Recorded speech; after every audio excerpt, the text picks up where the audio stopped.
Darrell K. Royal Texas Memorial Stadium on the campus of the University of Texas in Austin. Fox Sports Net Southwest proudly presents University of Texas football.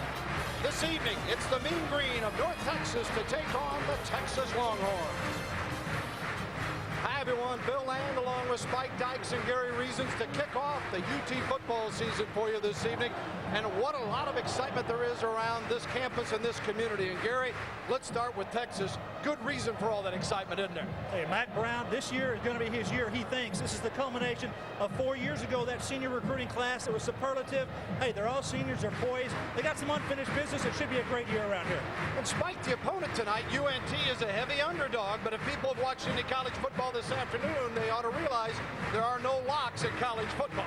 No, all they have to do is watch Colorado State beat Colorado today, number 5 team in the nation. I've played North Texas when we were 38-point favorites. Believe me, they've got players that want to win this football game. They're going to fire their best shot. And, Bill, they've got 20 starters back. This could be one heck of a football game. They certainly are going to face a huge challenge, though. There's no question about that. Texas, let's start on the defensive side. A slew of all-stars, maybe the best of the bunch is Corey Redding. What impresses you most about him? USA Today All-American 4 years ago. Coy has maintained his ability to keep on getting better every game. I'll tell you what he's finally done. He's finally taken over the leadership role of the defensive football team. Had a great fall, and he should be an All-American. On the other side, there's a guy named Chris Sims that Gary's known longer than any of us. Back when he was a kid in the locker room of the New York Giants, did you know then he's going to be the player he is today? Well, he didn't throw the ball real well back then, but he sure has matured quite a bit, Bill. Chris Sims has really matured into his own. They a senior this year, 22 touchdowns a year ago, Bill. He's looking and poised to have a great year. They say all that Chris has to do, though, to play well is let the other guys play around him and let them do the work. Cedric Benson and company should be fun to watch. Yeah, and every quarterback needs a go-to guy. Well, he's got 3 of them. With more on that threesome, here's Kevin Eschenfelder on the sideline. All right, thank you very much, Bill Land. As you probably would imagine, on an August evening in Central Texas, it's going to be warm out here. But nowhere is the heat going to be applied any more than on the defensive backfield of the University of North Texas. You talked about one of the reasons why. I'll give you 3 more. Maybe the best trio in the country at the wideout spot as they combine for over 225 receptions and over 3,500 yards in their 2 seasons. Roy Williams, a huge matchup problem for any team because he goes 6'4", 210 with great hands. He's healthier than he's ever been in his career at Texas. B.J. Johnson, only 6'1", but he's smooth and fluid. He set a Texas receiving record for freshmen, followed it up with a strong sophomore season. Sloan Thomas, very quiet freshman season. I believe he only caught 9 balls then. Came back strong in his sophomore year, had 5 touchdown catches in the last 7 games alone. Now, you want to know how these guys can get any better this season. Well, you talk with the head coach and you talk with Greg Davis, the offensive coordinator, and they'll say they want them to see the overall picture, the big picture, and what they do in the offense. That means downfield blocking. They expect them to be much better at that this season. Bill Land, back upstairs. Thanks, Kevin. And the other reason Texas expects to be better offensively is a better balanced team because of that guy right there, 32, sophomore Cedric Benson, a 1,000-yard rusher last year. He's going to get it a ton tonight. Stay with us. Season opener, Texas and UNT coming up.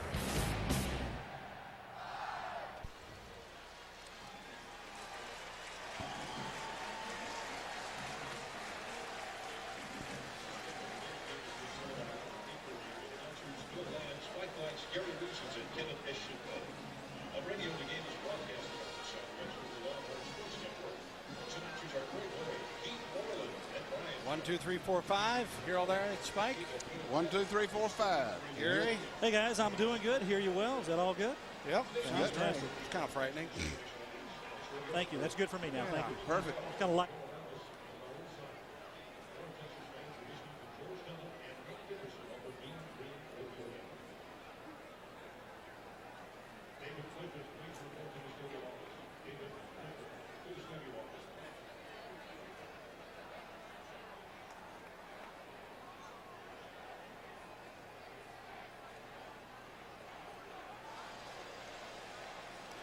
Welcome back to Royal Texas Memorial Stadium on the campus of University of Texas. Darrell Dickey, the head coach of UNT, brings out his mean green, and Darrell taking his team to a bowl game last year. Champs of the Sun Belt Conference after an 0-5 start. He has done an incredible job in tough circumstances in Denton and lines them up against the nation's Well, take your pick. Number 3, number 4 team. Depends on what poll you want to look at. And the guy that has engineered the Texas move to the top, Matt Brown, and 38-13, starting his 5th year as the head coach here at the University of Texas. Last year, 11-2, but the finish at the end a little sour with the loss to Colorado in the Big 12 championship game. They rebounded with the big Holiday Bowl victory. Hope to carry that momentum on into this season, as many people picking Texas to win the Big 12 conference. Bill Land, Gary Reason, Spike Dykes with you up top. Down below it is Kevin Eschenfelder, and we're glad to have this one getting underway. The University of Texas will kick off and be on defense to start the ball game as the Longhorns set it up at the 35. And all the tickets are sold. People as juiced as they've ever been about college football, Spike. Lots of orange, I'll tell you. Watch number 18 on this kickoff. Bo Strahan is the captain of the kickoff team on the far left. He is some kind of player. I've enjoyed watching him done through the years. And kicking it off is number 35, Albert Hardy, as he is set.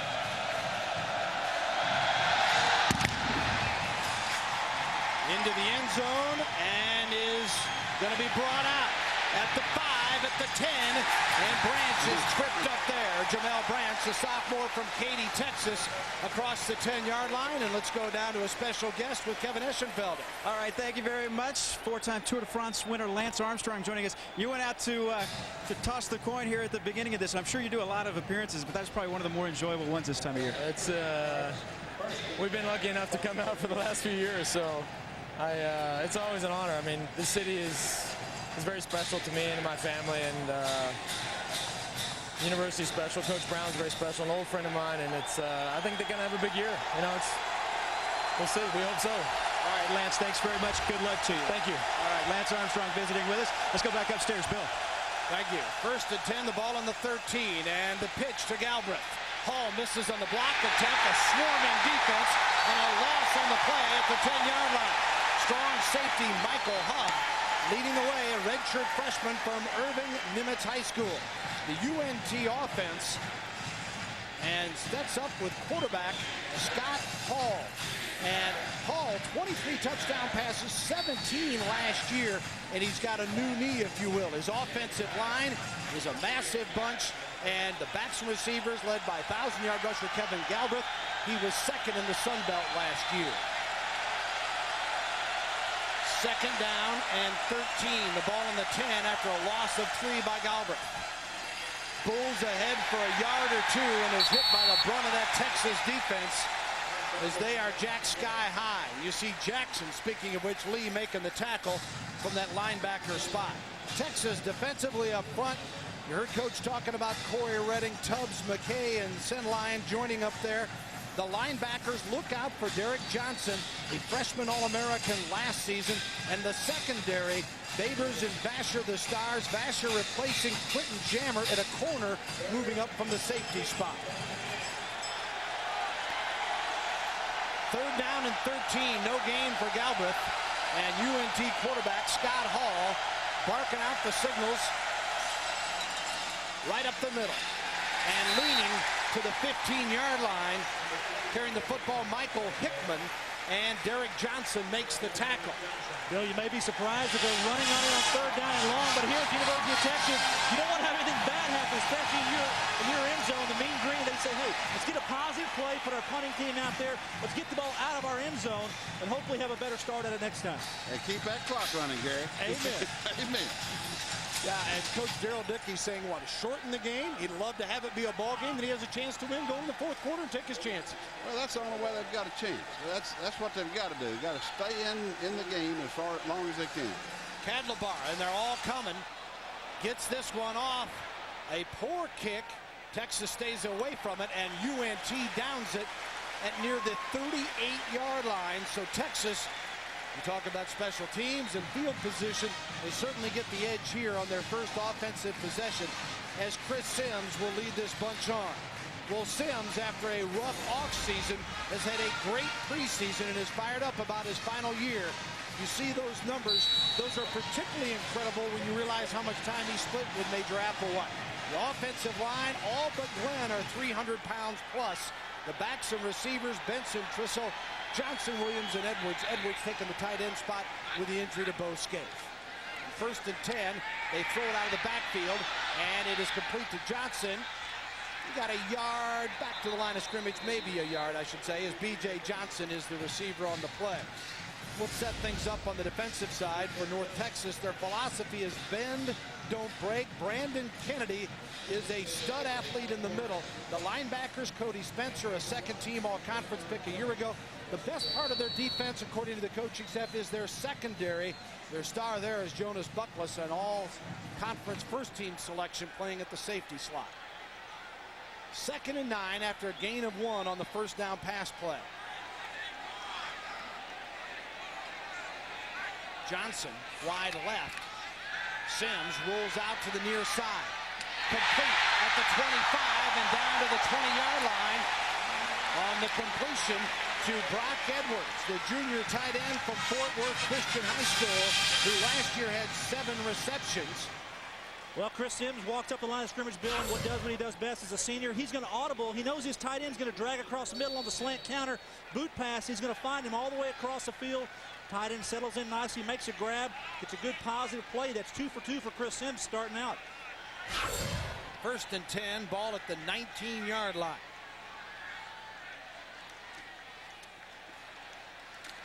Benson to the 18, looks like a pickup of a yard. There's that Kennedy in there, 5'11", 300. He's a load. Yeah, Brandon Kennedy from Terrell, Texas. That young man, he's the best player on the front for the North Texas Eagles. Does a real nice job in there. Tell you, they liken him in his conference to Tommy Harris in the Big 12. He's that kind of an explosive player. Last year an all-conference performer and picked to be a preseason one this year. Look at him, Gary. He looks like a fire plug. Well, a point guard in high school basketball. He's 5'10", 297. I think he could probably back a few people down to the paint. What do you think? Hey, they say he can still dunk a basketball and get up there and get it. I tell you, that's a load getting up there. What an athlete.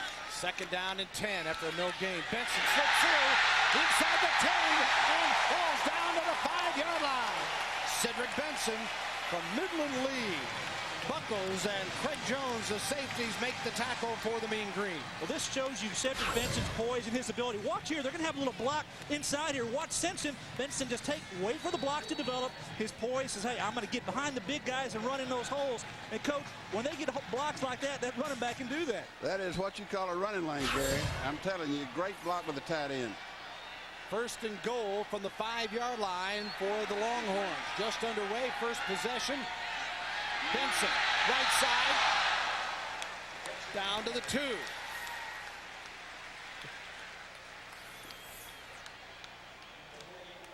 Second and goal coming up. But one of the things you have to realize here, this Texas offensive line, they average about 320 pounds across the board. Take that conversion to North Texas, and those guys, they are just about 270, 75, so there's a size difference. And I tell you, red zone efficiency for the Longhorns last year, very good inside the 20, and even better when they get 1st and goal inside the 10. Yeah, unbelievable last year. That's incredible numbers, and it gives you an idea of why they had the success they had when they get down this close. And tack on the first TD of the season, Cedric Benson. He had a dozen a year ago. He gets number 1 on the first possession. And with 9:31 to go, first period, it is UT with a 6-0 lead. How about that block by Robbie Doan on that play?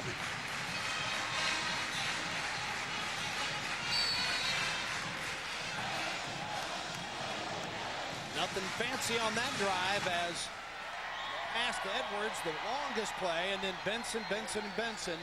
And now for the point after for the University of Texas as Dusty Mangum comes on, a sophomore out of Mesquite. And it is up. It is good. So Texas, with a 7-0 lead, they stuffed UNC on a 3-and-out. And then a short drive capped off by Benson's touchdown run. 7-0 Longhorns. Welcome back. Cedric Benson gets the first score of the year for the University of Texas. It's a breather on the bench as the Longhorns cap off a 39-yard drive in just 6 plays. and took 3:02 with Benson's first TD. And UT will now kick it off again to the University of North Texas. Bill Land, Gary Reason, Spike Dykes with you here, along with Kevin Eschenfelder. Glad to have you aboard. As Mac Brown's got to like the start after you watch a lot of big-name teams struggle early on today in college football. It's good to get off to a start like this, especially when you're a favorite.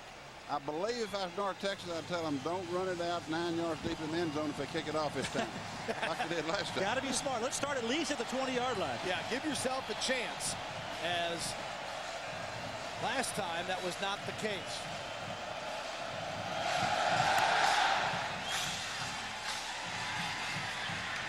Well, going to bring it out again.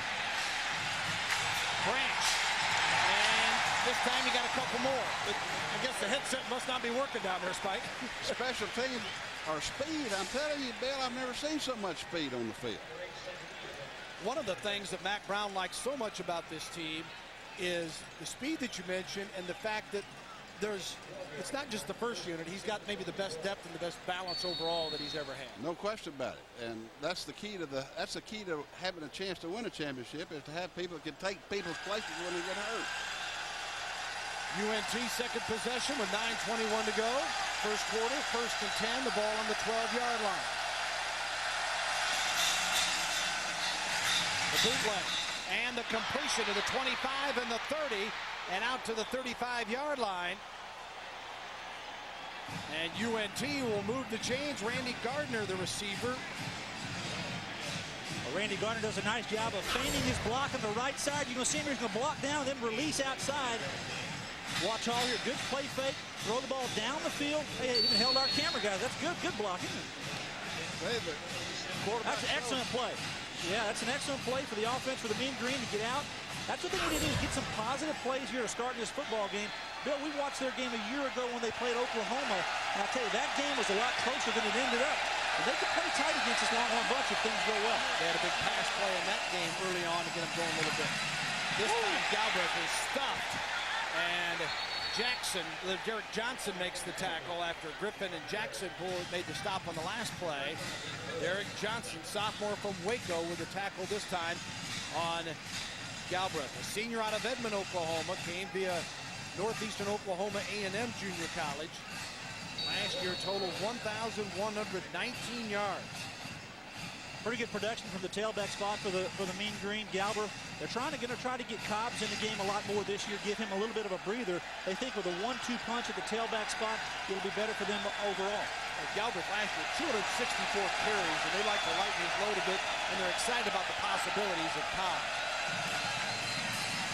2nd and 9. Looking for a hole. Galbraith cuts back and finds one and makes a positive out of what looked pretty dreary.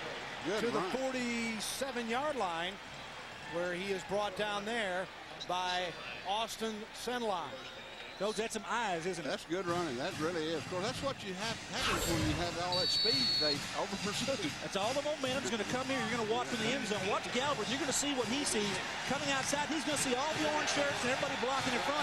He knows there's a little lane behind him, and he makes a good positive play out of it for the North Texas offense. He's a good back, man. Marking at the 46 officially to make it 3rd and 1 for UNT. Flags are thrown. UNT signaling that Texas jumped off. Let's wait and see from the officials.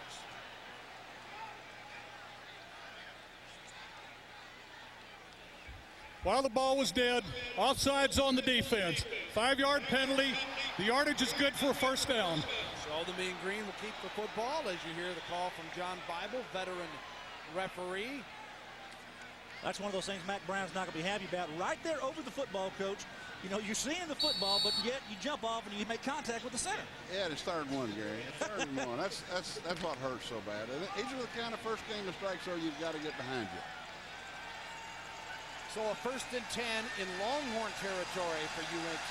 First time for that for the Mean Green. Paul hands it off, and the loose one recovered by Texas.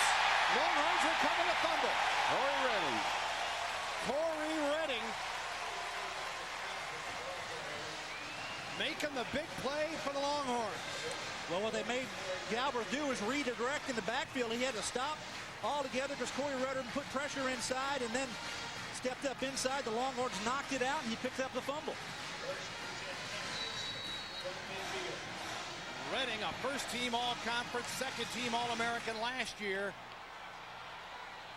makes the first huge play defensively for Texas, and the Longhorns will pick it up at midfield now. Remember, the first drive just 39 yards. Now they get it back at the 50. Sims hands it off. Benson picks up 3. It'll be 2nd and 7 as Benson is brought down at the 47 of the Mean Green, where Chris Hurd, a junior from Killeen, 6'1", 220, makes the tackle.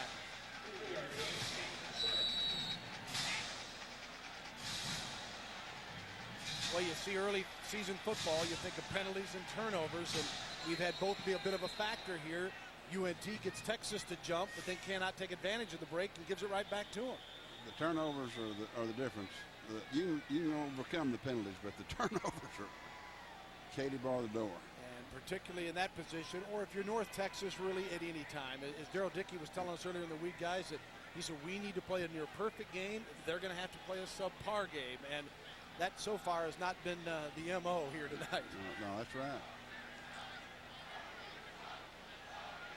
And a little official conference here, Bill. I think maybe the play clock on. Please put the game clock back to 7:18. Put some time back on the clock. Yeah. Daryl Dickey's not going to like that. He likes to run the clock a little bit more than that. Hey, what's 8 seconds, 7 or 8 seconds here? Come on, it's the first quarter. Leave me alone. 2nd down at 7. The ball on the 47 of the Mean Green. Sims, the quarterback. UNT resets on the long count. Sims. Look to Benson. In trouble and brought down on the sack at the 42-yard line. Spencer was there, and Daniels. Darrell Daniels, Kennedy, and Awasum all in on the play. All coverage here is pretty good. He got just cover 2 zone. And watch everybody match up. The linebackers do a good job. Chris Sims is looking to the outside. Nothing there. Just each one here. Chris has got to step up into the pocket and get rid of the football. They're going to try to force those defensive ends to rush around. He needs to step up so he can have a little protection. That's right, Gary. Plus, that's about half coverage sack, wasn't it? Great defense in the secondary. Yeah, he just had no time. 3rd down and 17 now. Loss of 10. Sims again to throw across the middle. Complete. Oh, my. Roy Williams.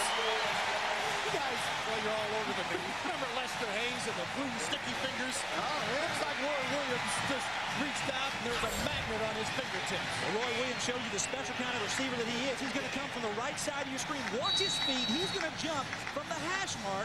His feet are going to leave the ground. Boom. Makes the grab, reaches out. Hey, that's nothing but easy right there. I can do that all day long, he says. I thought that was pretty good coverage by Buckles. It was good coverage. That's a great pass and a great catch. 1st and 10, the ball at the 39. So Sims picks it back up in one pop after the sack. Benson is off that right side, picks up to the 35, I should say, down near the 34-yard line. Cedric Benson. There's Casey on the play. So steadily going over that right side, trying to make some offensive ground here. You got VC here on the right side, the right offensive tackle, replacing David Williams from a year ago. Let's see what he does. Good job of turning inside. The fullback comes around and blocks inside. Cedric Benson, hey, just go behind the big horses and get the positive yard. 2nd and 5 at the 34 for the Longhorns, leading at 7-0. 5:07 to go, first period. 2nd possession, flag thrown as Benson getting the ball, and going to be a legal procedure against the Longhorns, it appears. Man was moving. 5-yard penalty, remains 2nd down. This is what they want to guard against, the inconsistency. This is why the first dadgum games are so important. And you practice a lot of things, but you don't practice this until the game starts. And you never know until you get 83,000 or whatever they officially announce here. You just don't know, and every team has its own chemistry and its own look, doesn't it? Sure. And there's some guys never been on that line with hearing those signals from Chris. 2nd down and 10 from the 39, and they're with a shovel, and Benson gets back to the 35. It'll be 3rd and 5 coming up for the Longhorns after the 5-yard pickup. Awesome, and Casey there the end and the linebacker for the Mean Green. That's a pretty good job on defense there, that play. The defense for North Texas did a good job of coming across the line. It wasn't an easy lane there for Cedric Benson to get in there for that little shovel pass. Good eyes by Chris on that play. That's a tough deal there now. Like you said, Gary, they had it covered. Sims, second team all-conference pick a year ago, brings him out for the 3rd and 6 officially at the 35-yard line. Short drop, the bullet, first down at the 20-yard line. No backs in the backfield then, Bill. They were empty. Sloan Thomas, the receiver, 6'2", 200, junior from Houston Klein High School. I watched him play in high school, an excellent athlete, a good player here at the University of Texas as well. Really came to his own last year, and Chris Sims finds him on a quick, slim post. Good 12-yard gain for the Longhorns. 29 receptions for 435 yards last year and 5 scores. Sloan Thomas, his first grab of this season. Texas, 3:36 and counting, and it's 1st and 10 from the 20 of UNT. And the reverse. Longhorns bring it around with Williams. And he slides down out of bounds inside the 5-yard line. Roy Williams saw that on a number of occasions last year. A flag on the play. And it appears offsides UNT.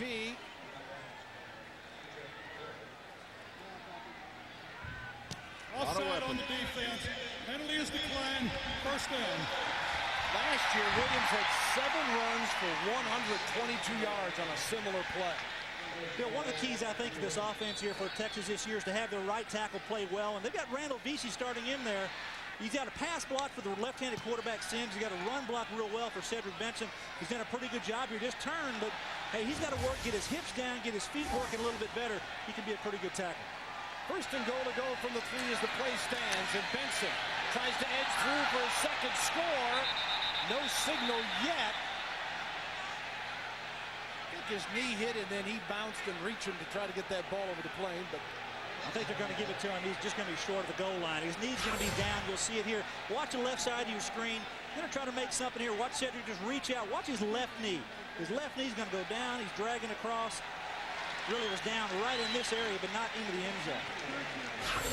So inside the 1, Chris Sims tonight, 4 of 4 for 56 yards, as he has been extremely sharp.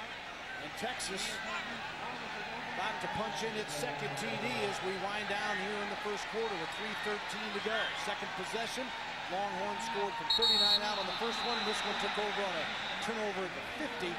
Timeout, Texas. That's their first charge timeout of the half. Texas with its first timeout of the night. As Sims saw something he didn't like, they'll talk it over with head coach Mack Brown and crew, and we'll take a break as well. Longhorns lead the Mean Green 7-0.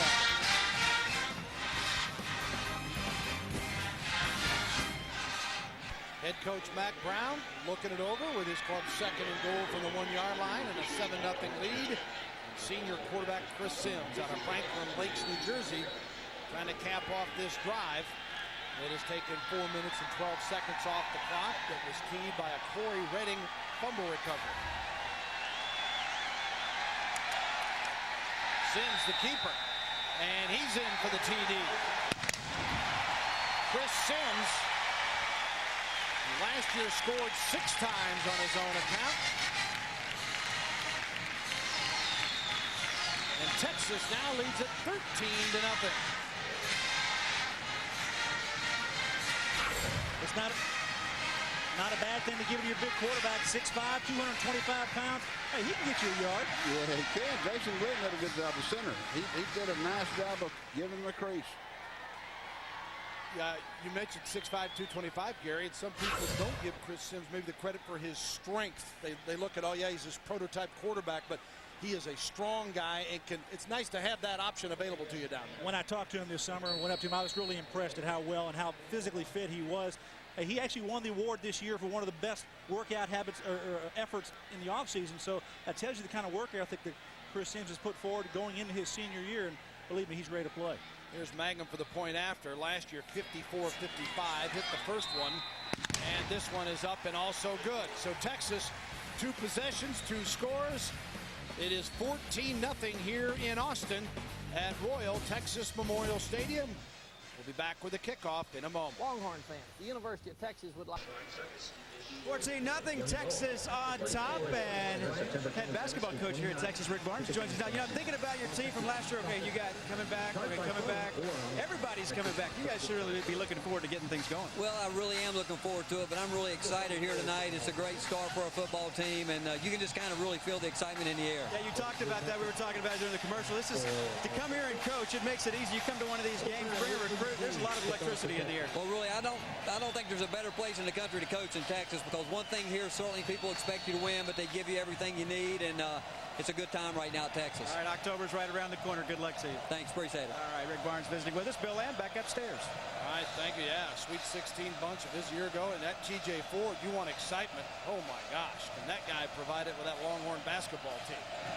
3:05 to go, first period. And the kickoff. They're going down it. It took 3 tries, but UNT learned that lesson, and they'll take it over 1st and 10 from the 20 as Branch said enough is enough. Nothing wrong with starting on the 20. Let's take a look at this first quarter, which has been just about all Texas, and Benson. Just a workmanlike effort, Bill. This whole offensive performance here by the Longhorns. Benson running the ball. Chris Sims 3 for 3 throwing the ball, making good decisions. Don't let the little mistakes stop you. You see Roy Williams getting into the action, and then a bit of a reverse here, Roy, and they get down inside the 5-yard line. Things have gone every which way, but right here for the Longhorns. Good way to start a game. Great way to start a game.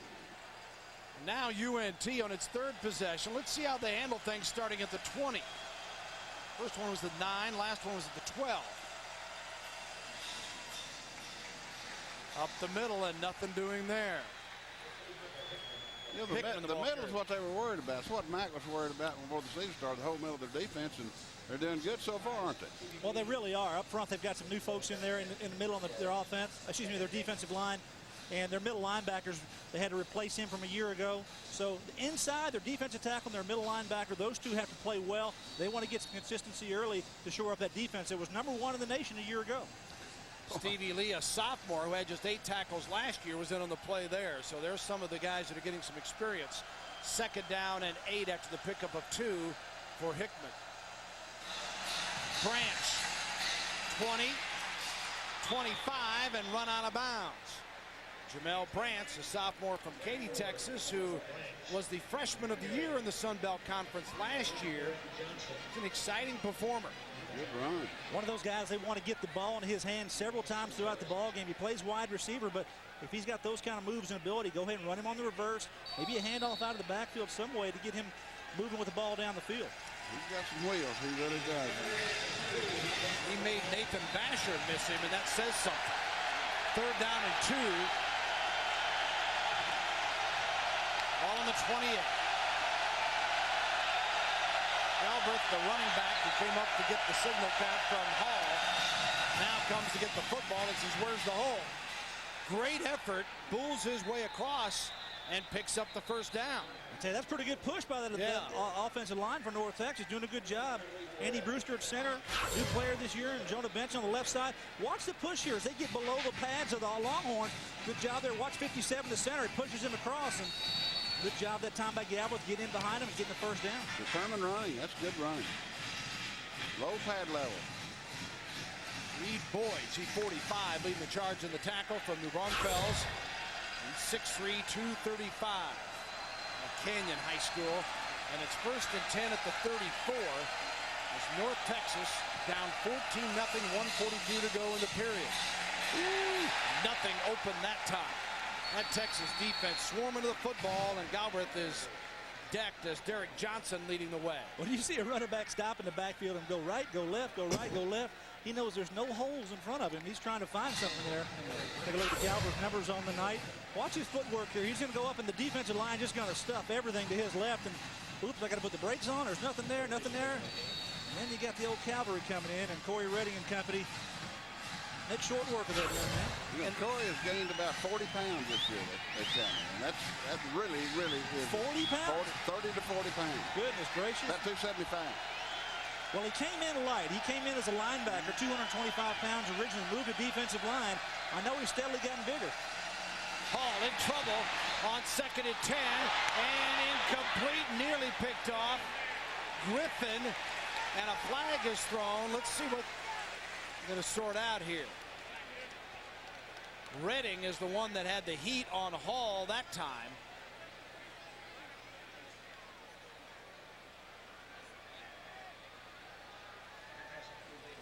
The Mean Green they got to get some momentum. They got to figure out a Down way to get a counts little momentum. after the play was over. Personal foul on the offense. 15-yard penalty. Third down. That's not the way to do it. I think it was on J.R. Randall, their all-conference tackle. You can't do this. You cannot make mistakes like this and put your offense back even further. At the end of the play, you go and hit somebody like that, and they're going to find that every time. When you come here to Darrell K. Royal Memorial Stadium in Texas and do those kind of things, the Longhorns are going to eat you alive. Darrell Dickey, who was named after Darrell Royal, certainly not happy about that play from a veteran, a senior and all-conference player that showed a little frustration in the early going. You see the defensive stats from last year in Texas, how high did they rank at total yards per game and only allowing 13 points a contest, while they were scoring 39 a game to lead the Big 12 in that category. Third and 25. Hall quickly dumps it off. The 15, the 20, and Cobbs gets across the 25-yard line. Patrick Cobbs, sophomore from Tecumseh, Oklahoma, is brought down by Corey Redding out of Houston North Shore. Well, Reed Boyd, the middle linebacker, number 45, is going to have beat on this young man. He's going to come right across, and watch him. He just stumbles. He should make the tackle here, but he just loses his balance, and all of a sudden just runs right past him. I don't know what happened to the middle linebacker on that play. Just kind of thought he was going to cut back inside.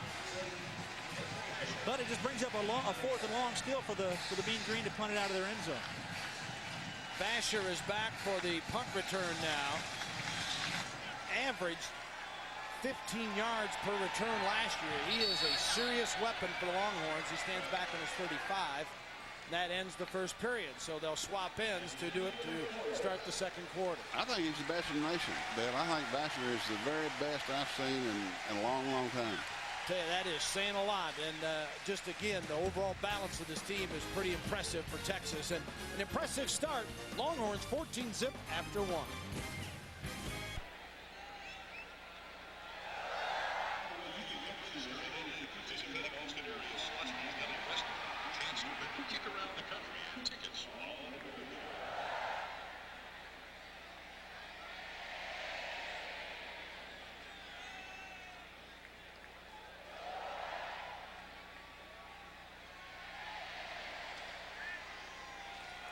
Welcome back to the University of Texas as you look at the state capitol here in Austin, and not far away, Royal Texas Memorial Stadium, where after one, it has been Texas with a 14-0 lead.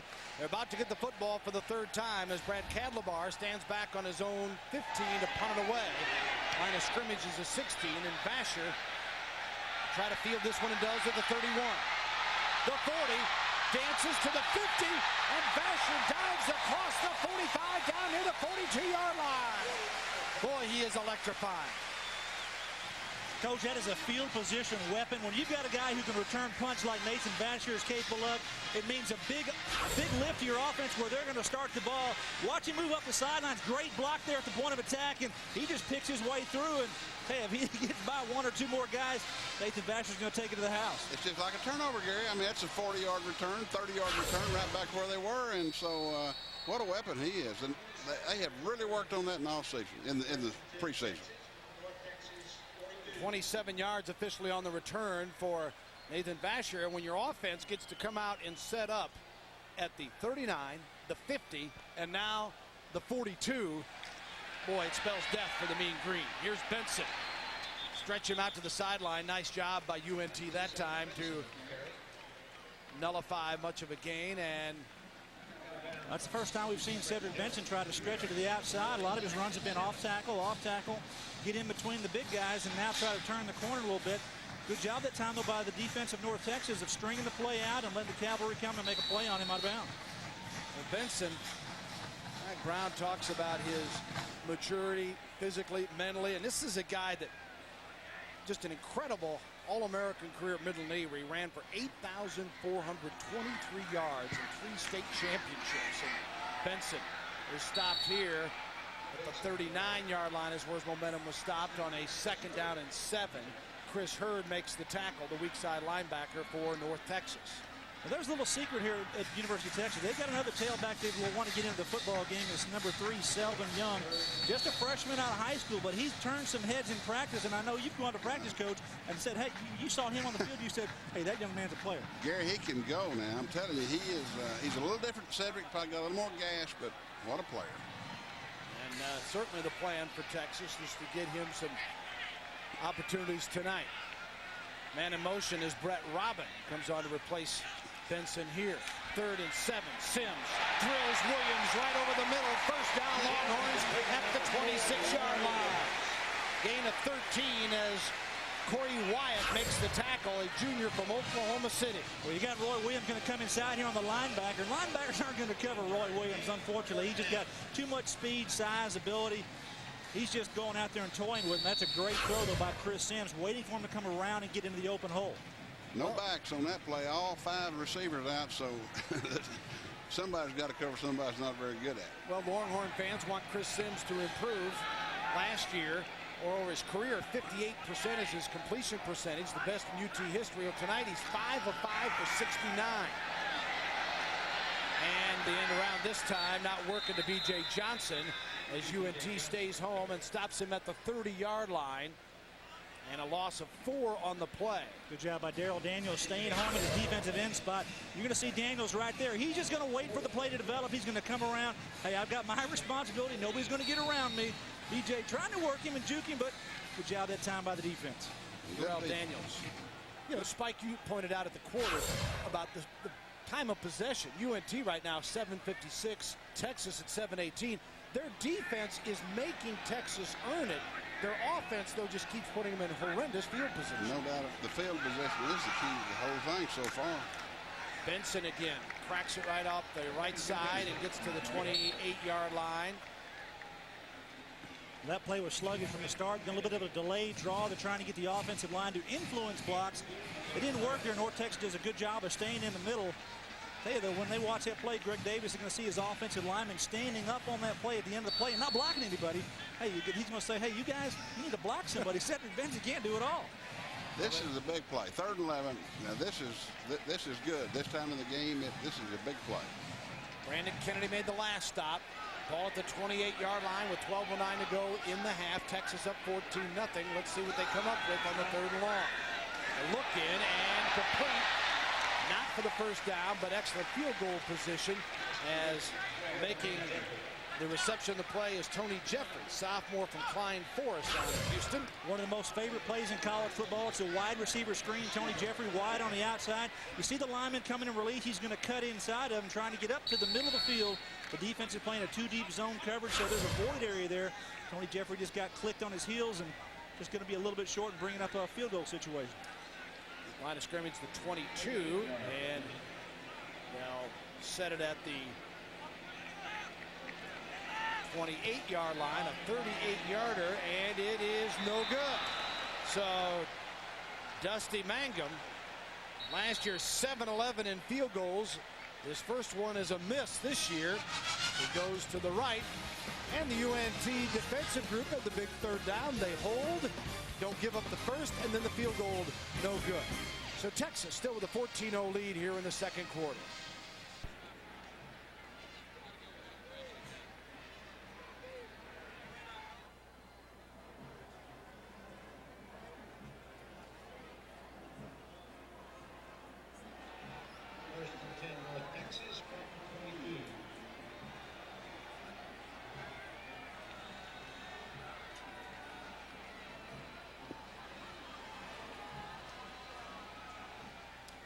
As the sun sets here in Austin, Texas with a 14-0 lead shut down for the first time, and now UNT, after the missed field goal, takes over at the 22. Hall back to pass on 1st and 10. And airing it out. Incomplete on the collision as intended for Michael Thrash, and a flag is thrown. Marshall, I beg your pardon, on the receiving end. George from Sugar Land, Texas, a senior, 2nd team all-conference pick in the Sun Belt last year. Pass interference on the defense. By rule, the maximum penalty is 15 yards from the previous spot. On Vasher, I believe.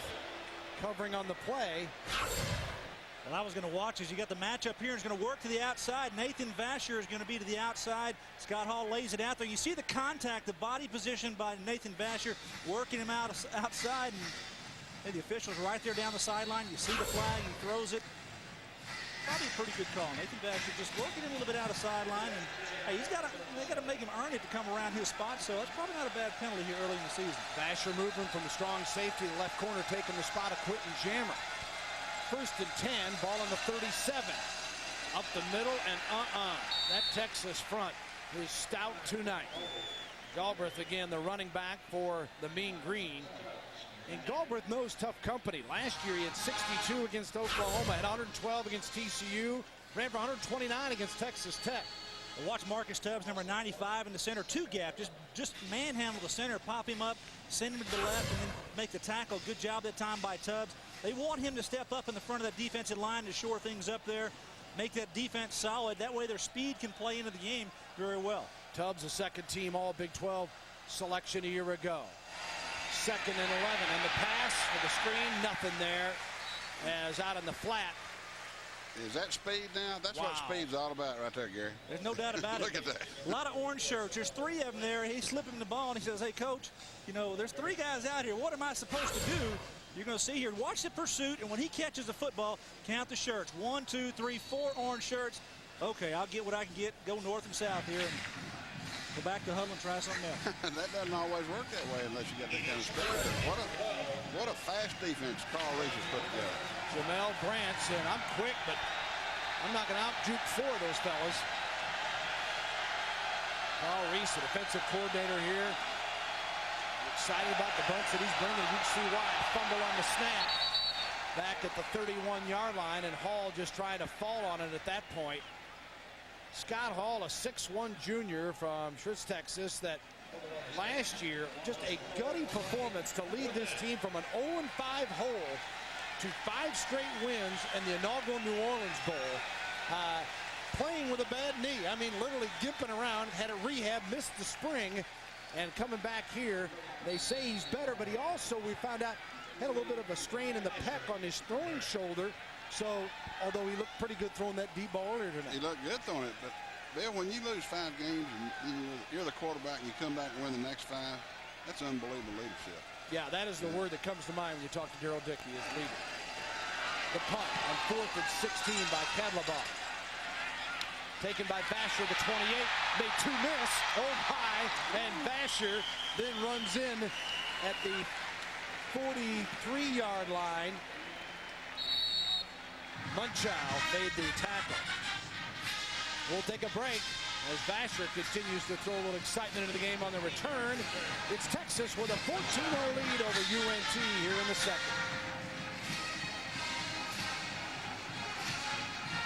Mac Brown got this club up 14-zip. Of course, the goal for this team is to win the Big 12 and a national championship, and it has been done before here at Texas. Let's take a flashback to October 12, 1963. Number 2 Texas, number 1 Oklahoma. And Tommy Ford with a rushing touchdown, number 24 for Texas. Take a look at Tommy Novus, one of the all-time greats, number 60 on the play. Novus, who went on for great years with the Atlanta Falcons, comes up with the INT on this play. That is slow-mo, folks. The guys are faster today, but believe me, this was called the game of the century at the time. Scott Appleton had a game with 18 tackles. Take a look at 70 here. And UT takes the number 1 ranking all the way to a national championship in 1963. They hope that's how this season will end. It is 1st and 10, the ball at the 43, and flags everywhere before play gets underway. As Texas starting in its own territory for the ball first time start on tonight. the offense. 5-yard penalty. 5 yards. Remains first down. Miscue. Jason Glenn, the center, I believe, the culprit. 6'3", 275. Sophomore out of Richardson, Berkner. Now, as a left guard, actually the left guard moved, and the center takes his hand off the ball, which you can't do. Now, just a couple of miscues there. Nothing about Chris Sims that isn't looking good, though, as you see his early numbers. Longest is a 19-yard completion. 1st and 15 now for the Longhorn signal caller. And Sims. Plenty of time. Good protection. And a big hit. There will be a flag at the 45-yard line as Edwards was hit before the ball arrived. Craig Jones, the strong safety. Well, Craig came up from the safety spot like he's supposed to, but he just got there a little bit early. Watch 22 on the top right corner of your screen. He's going to break down on the receiver here, and bingo, hit him right before he gets there, and it's a good call by the official. But Chris Sims, he's still hot right now, throwing the ball right where he needs to, right over the shoulder. Hit it right on target. That's the thing about Chris Sims this year, that the coaches really want him to relax. They want him to let the other guys play. They've got great athletes surrounding him at the quarterback spot. You got a tailback that can run. You got 3 or 4 receivers that are just lights out. Tell you, all he has to do is play within the context of the offense, and they think it's going to be a great year, not only for the Longhorns, but really for Chris Sims. No question about it. Yeah, it's just so much easier when you just go play football and let it all happen instead of trying to force it, trying to make things happen. That'll happen. That boy's a great athlete, and he's a great quarterback. And what he went through last year is not much fun, I'll tell you. That's the word they're telling him to have this year is fun, but he's not having it on this play. As the coverage breaks down, and he is sacked back on the 49-yard line. Sims brought down on the play. As North Texas taking this bend, don't break defensive approach and trying to not give up the big play. They get it done here. Well, they had a miscommunication. The right guard slipped over to Jason Glenn and tried to help there, but he had a stunt come around and just let him go. He went unabated to the quarterback. I don't care what a quarterback does. You know, if you've got guys coming in that fast, it's hard to get rid of that football. Eric Bridges getting credit for the sack on that play for UNT. The handoff, and Benson. Nothing doing this time on a 2nd and 14. Brady got him by the face mask, Bill. Yeah, going to be a penalty, I believe, on Spencer. Cody Spencer, you heard the applause. Face mask on the defense. 15-yard penalty for #1. First down. The slant counter play, you see the backside guard pulling around and Benson coming around the corner. And there's Spencer, number 48. And yeah, he's getting his hand underneath there. Pulls him down to the ground. The umpire's right behind there and throws the flag. Gary, that's what we were talking about. Just what North Texas doesn't need, a 15-yard penalty to give them a first down.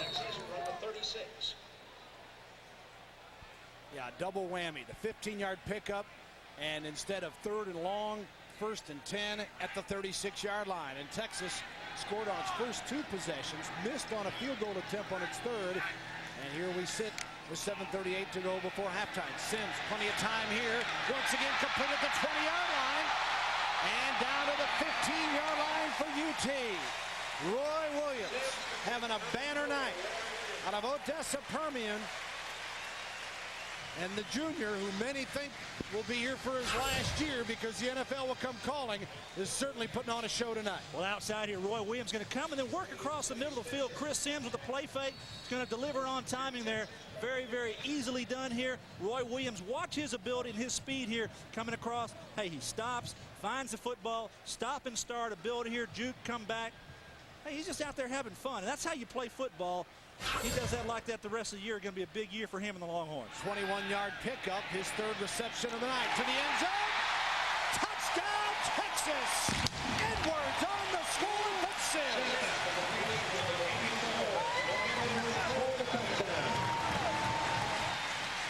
A 15-yard play, and Chris Sims has scored one himself. He's handed off for one, and now he's thrown for one.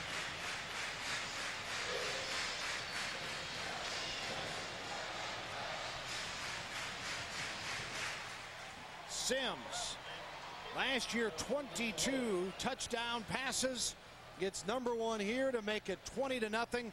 Mangum is on for the point after to try to make it 21. Good snap, good hold, good kick. Longhorns score for the 3rd time tonight. And it's 21-0 with 7:04 to go. Chris Sims, who just lights out here, 8 for 8, going to the tight end. Edwards in the corner of the end zone. He works out. Does a nice job for the Longhorns. Mac Brown gets a breather as Texas up 21-0 over the Mean Green of UNT. And team makes a penalty, makes a mistake, and Texas made him pay for it with the 2 quick passes from Sims, one to Williams and then Edwards the TD. Bill, there's great pass protection. Sims has got all day to throw the football, and as long as he keeps that up, well, it's going to be great numbers. 8 for 8 is surprising, but it's going to get better. 8 for 8 for 111 yards. What a start. Yeah, the one pass, there was a penalty on it. You know, he wasn't caught, so it doesn't go against his record. But, hey, Chris Sims is finding throwing the ball where he needs to. He's not trying to shove it in somewhere or force it in. He's doing exactly what the offense calls for. He's got the talented receivers to throw to.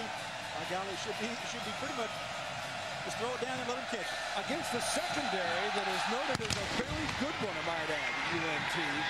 This one in the end zone, and Branch will down it there. And it'll be 1st and 10 at the 20 for North Texas, trailing 21-0. Well, they've learned something. They learned not to run that thing out against that Texas kickoff team that's got such great speed.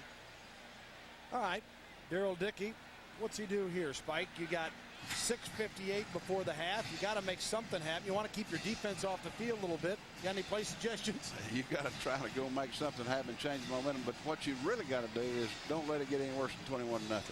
Try to go into half 21-0 and don't gamble. Don't go put yourself out of reach right now by giving up an easy touchdown. Trying to sort something out here. After the play had ended, personal foul on the receiving team. Penalty would be half the distance to the 20-yard Don't do that. line. First down. Half the distance to the goal on the personal foul. Daryl Dickey getting an explanation on that one. No, that's just uncalled for. And now they're backed up at their 10-yard line. Hey, he could have run it out, Coach. Could have been either way. Yep. Scott Hall, you know, 3 for 4, 33 yards. Not bad, not great, but you know, his offense hasn't been able to run the football very well. Now you got the Longhorn defense out there again, wanting to stop them.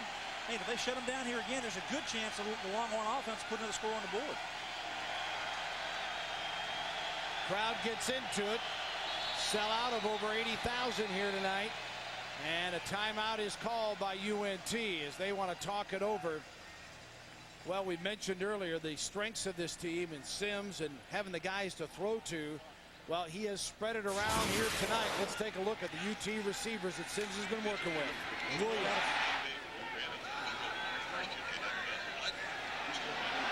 That's Tony Jeffrey getting into the action, and Chris Sims, little play fake here. Go ahead and throw it down the field in the big tight end in the end zone. Hey, pass it to the wide receivers, pass it to the tailback, pass it to the tight end, get everybody in the action, and he just hadn't thrown it to himself. That's all the only thing he hadn't done yet. That's exactly right. Plus, the more different guys you throw it to, as you know, Gary, that it just takes the secondary out of the game. Who do you cover? Who do you double? Well, and more importantly, for a team they're going to be playing down the road, when they start looking at tape about the Longhorns, you can't shut one guy down. You have to shut down 3, 4, 5 guys, and that becomes insurmountable for a defense. Matt Brown's assembled a very, very talented group, and he's put them out there on the field. And here's what the defense has done to the UNT offense. Forced 3 punts and then the fumble that Corey Redding recovered. And that has given Texas the field position that has resulted in 3 scores in 4 possessions. And on those punts, you got Nathan Vasher on the other end of it, catching them and turning them into excellent field position for his offensive start. A lot of weapons. 1st and 10 at the 10 for the Mean Green. And the pitch and nowhere to go again on that corner. Griffin was there, Huff was there, helped make the tackle. Michael, the redshirt freshman. Well, one of the things I like to see is cornerbacks that'll come up and hit. Watch number 3, Nathan Vasher. He has what I call force. You got to force the run. Bingo, take out the lead blocker. Hey, give the running back nowhere to go, and then you bring the cavalry there. The defense has speed. If you can get in the backfield at the point of attack with your force responsibility, you're going to allow your defense to make negative plays. You can't turn the corner on that power sweep. You've got no chance, Gary. Galbraith, 8 carries, 11 yards. You see UNT with 18 overall. Hall rolls out, gonna keep it. Stepped out of bounds just across the 15-yard line with 6:07 to go. Griffin was there covering on the play. That was going to be a naked boot to the tight end. They were hoping the defense would go with the flow of the backs, but they don't do it. You see everybody flowing here. Scott Hall's going to come around. The tight end gets held up here on the defense. Redding knocked him off his track, so he says, I'm going to go block, and Scott Hall comes up behind him for about a 5-yard gain. Makes it 3rd and 4. The line of scrimmage is a 16 for North Texas. The Longhorn faithful making some noise for Hall out of the shotgun. Hickman moves and resets. Galbraith. Johnson slices through to make the tackle. Derek Johnson there to stop that play, and UNT will again have to punt from deep in its own territory. Derek Johnson has got great acceleration. Explosion. He is going to be a great football player. Bill, this Texas defense was good a year ago. Let me take some numbers, just some numbers of what they did. They had 118 tackles for loss last year. They caused 13 fumbles. They got back in 77 pass breakups. Their secondary is good. Tell you, and then they had interceptions for that, 15 on the season. 36 sacks. That defense is aggressive. Carl Reese has put a bunch out there that is very talented, and they expect good things from him this year as well. Line of scrimmage is 16, and Cadlebar boots it away to Vasher. From the 30. Dances and makes a miss. Watch out for the coverage. The 50. Vasher inside the 30-yard line. Oh, my. Unbelievable. Nathan Vasher, again, Cadlebar, I was going to say he outkicked his coverage, but no, they had him pinned, and he still managed to get out of it. Great eyes, great vision. It is the vision. Watch here. He's going to reverse his field, set everybody up. Hey, my guys are blocking over here, so I'm going to go back to him and try to find something. Watch the corner protection here. Bingo. And watch the gallop. I like it. A little change of speed, a little change of pace. Just having fun with it. Nathan Vasher, again, great field position now for the Longhorn offense. The return of 42 yards, I believe. Bill, it's obvious the hours they spent in the tour days on the kicking game. The kicking game has really been very, very advantageous to me. Sims says, what about me, coach? I haven't missed yet as Williams gets sandwiched in between two defenders, and a foul, a penalty, as Sims, I believe, got roughed also, and that'll move the chains even further. Walter Priestley covering on the play. Here's Sims. And he's going to get hit here after he throws the ball. McIver committed the penalty. But this is a tough throw across the field all the way. Good touch there, getting it to Roy Williams. You know, from one hash mark and Roy coming all the way across the field to the other. That's great touch and great precision passing. Williams is running better than he was last year. You can tell that ankle was bothering him because he looks like a different person, doesn't he? He's like scary. He's like he's playing basketball out there, just having a good time. Picks, moves, running, jumping, just having fun. Had bone spurs taken care of in his ankle, and that's all we've heard from the UT folks, that he's better than ever and healthier than ever, and he caught 67 passes last year. That is a frightening note for future Big 12 opponents. Incompletion and a drop on the part of B.J. Johnson. You won't see that very often because this junior out of Grand Prairie, Texas, had 41 receptions last year. Got to catch it before you run with it, Bill. That's exactly right. That's pretty good play call that time. Greg Davis rolls his quarterback out, and B.J. comes back to him. Sims does what he's supposed to do. Longhorns excellent inside the 10-yard line when they've got first and goal. 97% of the time last year they came away with a score, and most of those touchdowns. One of the reasons they were on 11 games. That's exactly right. Sims had hit his first 9 before that incompletion. Benson brings it back on the ground on a second down and goal from the 8. Sims tonight 9 of 10 for 123 yards and 1 touchdown. That one to Brock Edwards.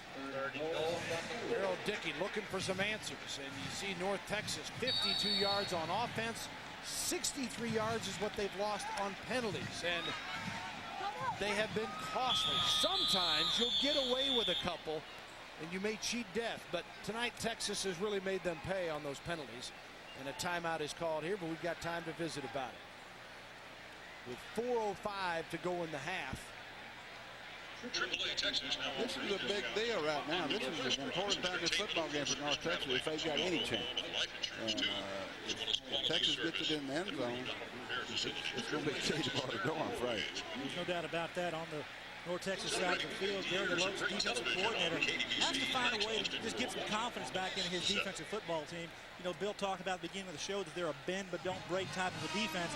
Well, that works real well when you got a talented a group of players in the Sun Belt Conference. Perhaps not against the Longhorns. They're just manhandling them up front. Yeah, and I've been watching Kennedy, Gary, and Kennedy started out great. And, you know, he is just Gum, he is just running out of gas. He's been on the field too much. Well, Mac Brown says his team is great, but it's not entirely set as he goes into this campaign. We've still got question marks, but the receivers are older. Chris is older. Cedric's older. So in the key skill positions on offense, Brock Edwards and Chad Stevens are older at tight end. We're playing a few new offensive linemen, but they've played some. Jonathan Scott's a redshirt freshman, but he's at least been here for a year. Defensively, we're playing some guys that haven't played as starters, but they've played. So we feel like that this team is a little more experienced in what will happen during this game tonight than some we've had, even though they haven't played a lot. Goal from the 4, the pass knocked down by Craig Jones, a strong safety for UNT, and Texas will opt for the field goal opportunity. Well, Spike talked about it. This was a big play for North Texas on defense. They did a good job. They match up real well with the receivers. Chris Sims tried to stick it in the back of the end zone to Sloan Thomas, but the ball was knocked down, so it brings on the field goal group. You know, that's a bend but don't break philosophy. That's a good job by the North Texas defense to stop them inside the 10-yard line. Mangum missed earlier, so let's see what he does with this 26-yarder. It is up and good, and Dusty hits the field goal. He's now 1 of 2 on the night, and that makes it a 24-0 game on Mangum's field goal for University of Texas. Well, let's take another look back at some of the Texas tradition and a number 1 versus number 2 game of January 1, 1964. Texas number 1 against Navy. And Texas was number 1, even though Navy, with Heisman Trophy quarterback Roger Staubach, would win the game. UT came out throwing and captured the national championship. Duke Carlisle to Philip Harris in the previous play, and again here, and it was Texas that wins the national title in '64 over Navy. And that's what Longhorn fans are hoping for more of this year. And a good start here with a 24-0 with 3:57 to go in the first half. Bill Land, Gary Reasons, and Spike Dykes up top. Kevin Eschenfelder, our sideline man tonight. Hope you're enjoying it as Texas on a 5-play drive that stalled after 24 yards, and they get the 21-yard field goal from Dusty Mangum. And now the kickoff again for UT as Brown looks on.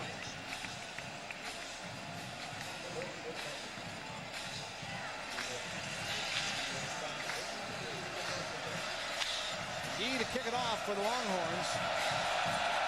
Will receivers at the 5 for UNT.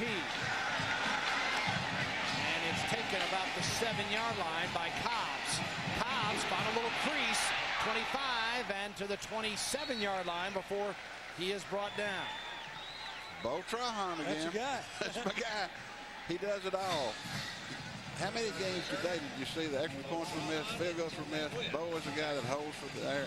You know, Luffler's a snapper, but it is something that you just, if you don't have it, you've got no chance. Well, watch 18. He's in his lane. That's what he is. He plays his lane, does a good job, and makes the tackle. That's what you're supposed to do on coverage. Run down there, sure, they got a good return after the 27-yard lines, but hey, he's a guy on that kick team. They pride themselves on making plays. That was Coach Brown's first commitment. Bo Trahan, quarterback at Bay City, Texas. Quarterback. Daddy was the coach. He's grown up a little bit, that young man. He's grown up, and he's done a wonderful job special teams since he's been here. 20-yard on that return before he put the stop to it. The flag is thrown here. And the Texas possessions tonight, they've scored on 4 of 5 with 3 touchdowns and a field goal. And look at the, again, field position where they've only once had to go from their side of the field. 57 yards on that 4th possession. That only took them 3 plays, and a penalty helped set that one up. It's definitely a field position game, and North Texas has really pinned themselves back because of mistakes, penalties, running the ball out of the end zone on kickoffs. And then when you got a punt cover, you kick it to Nathan Vasher, and he's just ate them alive. Spike, I wanted to ask you, talking about special teams. You got a favorite all-time special teams guy either you had or whether you were coaching as assistant at Texas or high school or anywhere? Tyrone Thurman.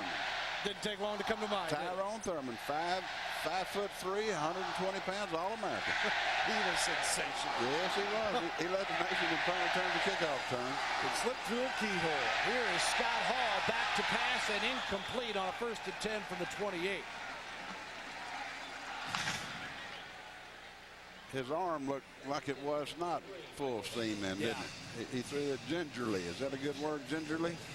Broadcast terminology that fits in the booth. I like it. How about you, Gary? Well, it had plenty of juice on it. It got there even overthrew the guy. It was just an easy throw. I don't know that Scott Hall is hurting. That right pec we talked about, straining it this week. He threw everything short in practice, didn't throw the ball down the field. He's only thrown 2 balls. You see him bringing his arm up. Maybe there is a little tenderness there. But that's not winning or losing this football game for North Texas. It's the play up front, and the Texas defense has been superb. 2nd and 10. Cobb slashes to the right side, across the 30 to the 33-yard line, where Derek Johnson makes the tackle on Patrick Cobbs, who last year as a freshman, 399 yards rushing. That was tops for all freshmen in the Sun Belt Conference. When you go against an aggressive defense, coach, when you've got speed, don't the counters seem to really come into play, because you see the movement there on the defense coming play side, but Cobb sees the vision and brings it back door and gets a few yards. Is that something that Carl Reese has to get a little better on, maybe with this younger With all the speed he's got, people are going to try to do that. Derek Johnson made a great play then, or they got a big play. Derek is I'm going to make a prediction. He's going to be the best linebacker in this conference for a long time to come. He is unbelievable. On a 3rd and 5, Branch with the reception at the 35-yard line. Nice long throw, but didn't go the right direction, and it's going to be 4th and a couple. They're going to have to kick it away here as Vasher was covering on the play. Oh, he's definitely holding it there. You see this throw here. It's across the field out. This is the hardest throw for a quarterback, all the way across the field and down. Jamel Branch comes back for the football, but short of the 1st down. Scott Hall walked to the sidelines. He was favoring that right arm, and I'm not sure we're going to see a whole lot more of him tonight. He doesn't have anything else to prove. He needs to get ready to play for the rest of the year, and it'd be good for them to get someone else in the football game and get some experience, because he may have to play more. Andrew Smith is listed as a backup, a 6-foot sophomore from Bay City, Texas. In fact, he's referring to Bay City not long ago. Cadlebar on for the punt. He stands on his own 21. Line of scrimmage is the 35. Fumbles it here. Got it blocked. And it is picked up by Texas inside the 20-yard line. Blocking the kick was Matt Melton, I believe. And we'll have to see on the recovery. 7 block kicks a year ago, Bill. 5 of those were punts, 2 field goals. The snap is dropped here. He mishandles it. He steps up, tries to get it off. Good job that time with the Longhorns, just coming through and continuing on to the kick. That's a big play. Whenever the punting team mishandles a snap, you need to go to him. There's actually no roughing. If he mishandles the ball, you can't rough him, so go ahead and tackle him or block the kick like the Longhorns do.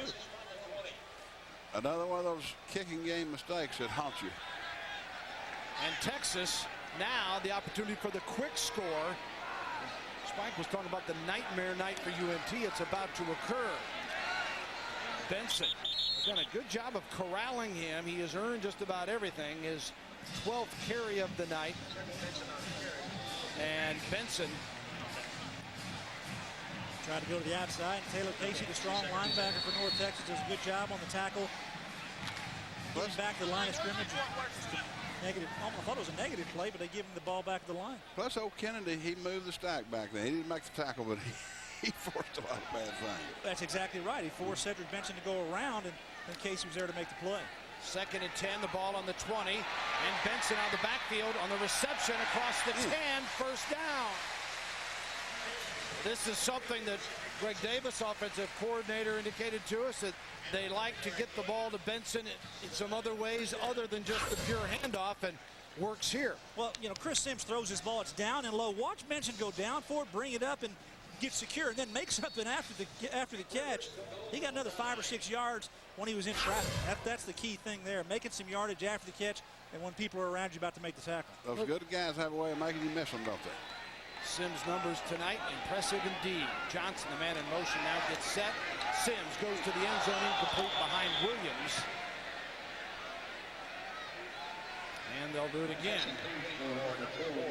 That's a read play there. Roy Williams and and Chris Sims. They were just trying to get a replay. You got Roy here. He's going to come up. Chris thinks he's going to do a stop and come back to the corner, right to the pylon, but Roy's reading something else and doesn't finish the route. He's like, okay, I missed one. Looked like he was confused. Yeah.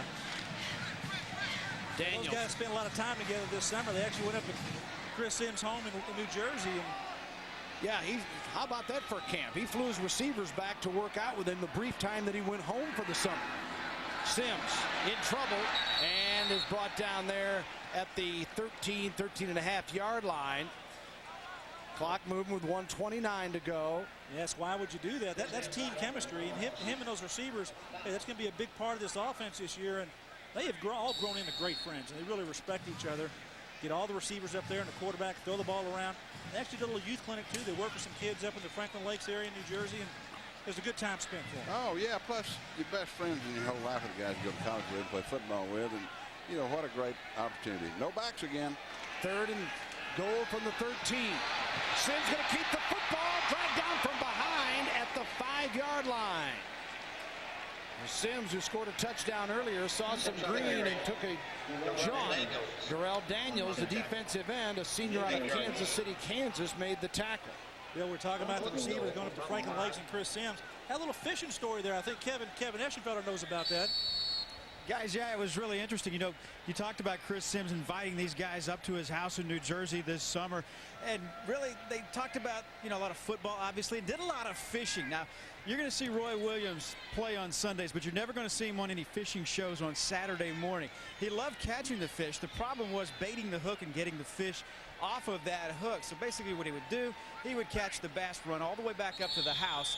Someone would take the bass off of the hook, put a worm back on the hook, and then he would go back and catch another fish. So he was able to, that's kind of like some cardiovascular work as well, running back and forth to the house, back to the lake to get the hook baited and then get the fish back off of it, guys. It's the day of the specialist, guys. Kevin, let me tell you, do you know what? The Franklin Lakes area in New Jersey, I tell you, that's a pretty nice area up there. That might just be the way they do things there. Yeah. Plus, old Roy's not used to much water out of Odessa. There's not a lake within 200 miles. 27-yard field goal attempt for Mangum, and he hits this one. So Dusty is 2 of 3. His earlier one was 21, and Texas, with 7 seconds to go in the half, tacks on another 3. They led 14-zip after the first quarter, and now it is 27-0 here with 7 seconds to go. Well, as we take a look back and a look forward to Texas football, let's go back to '69. And yes, the game of the century. And listen in. Chris Schenkel, Texas and Arkansas. That was December 6th of '69. Look at that wishbone. And going to broke to Randy Peschel. And Peschel 44 yards to Peschel. First and goal. There's that wishbone. Burleson. Longhorns, and they have the lead. Or a tie, rather. For a team to be behind 14-0, and then not to lose its cool and to go on to win. That proves you deserve to be number 1, and that's what you are. And the Prez hands the trophy out. Mike Brown would like to see George Bush do the same thing to him this year. Yeah, wouldn't he? It'd be a special touch with the former Texas governor, now the president. And speaking of Darrell Royal, hope you got a good look at that. He hasn't changed a bit. He's going to be our halftime guest, Spike. You guys both look like you did in those days. Well, thank you, Bill. I tell you, Darrell does look good. He looks great. He does. And I tell you what he can do. He can still knock that golf ball a mile. Getting plenty of chances too. As are you, I think. Every once in a while. Call Spike. You need to reach him with a golf course. Texas to kick it off, up 27-0 over UNT. And Branch to the 20 before he is brought down with the arm tackle out at the 23-yard line. There's your boy again. Bo Trahan. How many tackles? He's made 4 tackles already. Been incredible. I'm telling you, he's the holder. He's the blocker on the search flat on the punt. Watch him sell out here. His right hand is going to he's going to dive to make this tackle. His right hand is going to come in there and just trip him up. That's going to be the end of the story here. Bingo. He gets Branch, goes down. He really is amazing. And plus, that's what chemistry is all about. Those kind of guys right there are worth $10 million because they're team people and they have no selfish bones in their body. That's how good teams are made. People like that right there.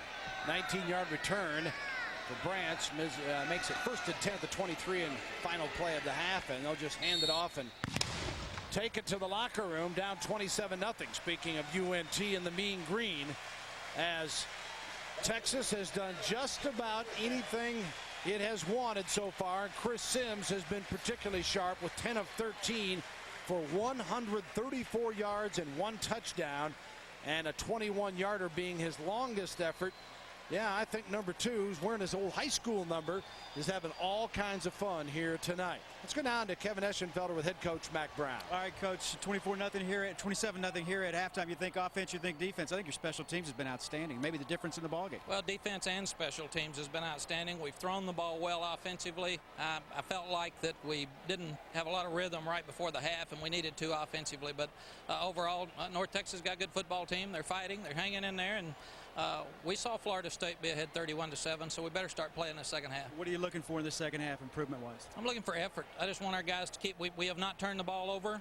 We've gained a block punt. We've gained a fumble recovery, so we haven't had many penalties. I'm pleased with all those things. We need to keep playing like we are. Coach, good luck in the second half. Thank you, Kevin. All right, guys, upstairs. Thank you, Kevin, and thanks to Mack Brown for accommodating us here. His Longhorns lead at 27-0. We'll be back with halftime activities, DeLoss Dodge, Darrell Royal, and more. Stay with us.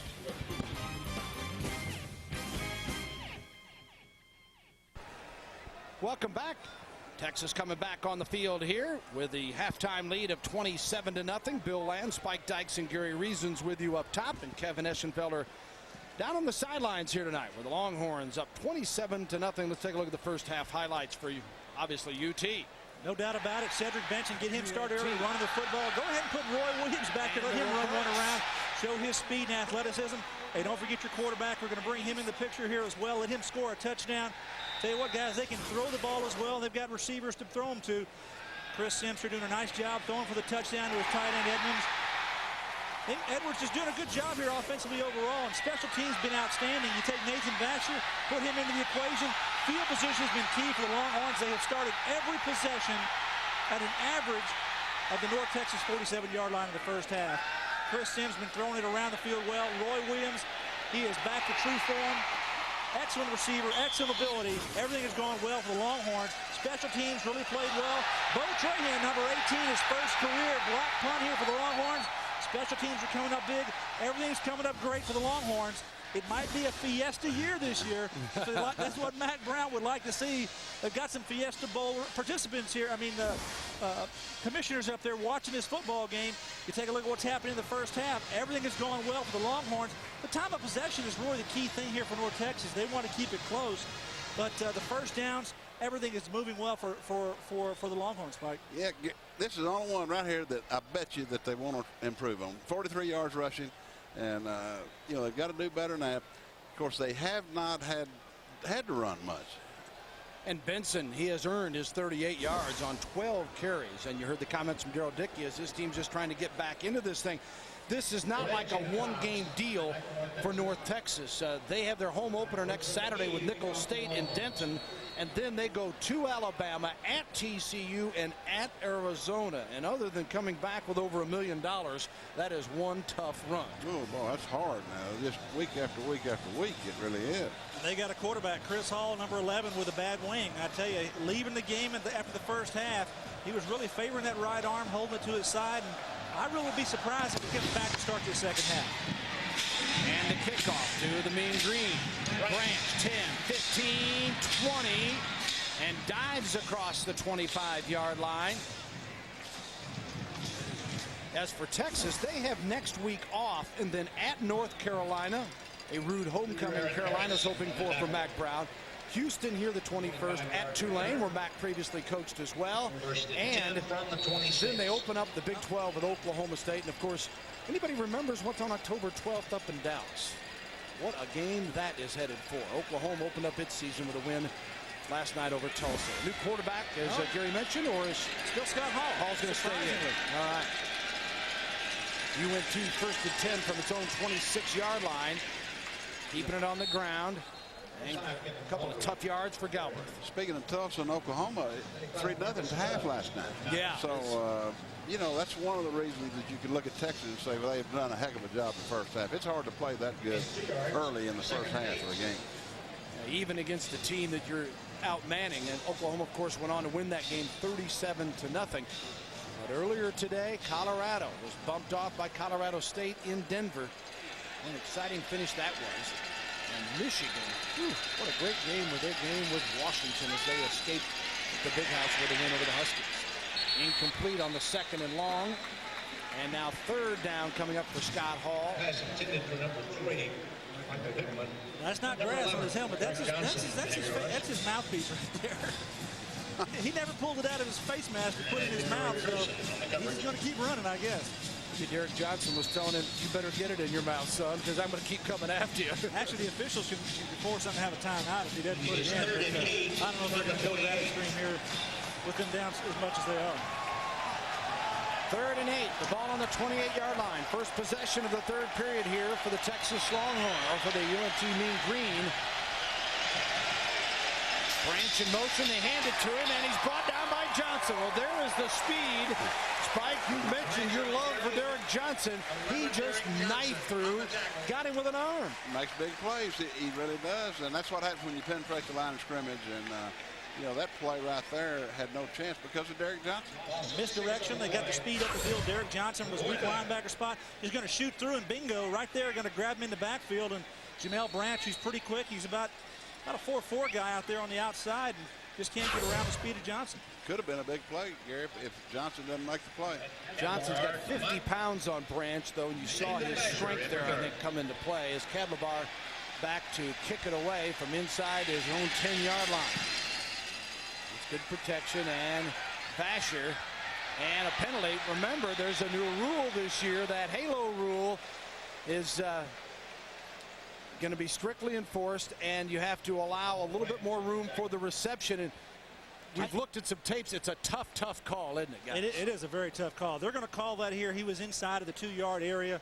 And, you know, as a guy who used to cover punts, I tell you, that takes away from the aggressiveness of your punt team.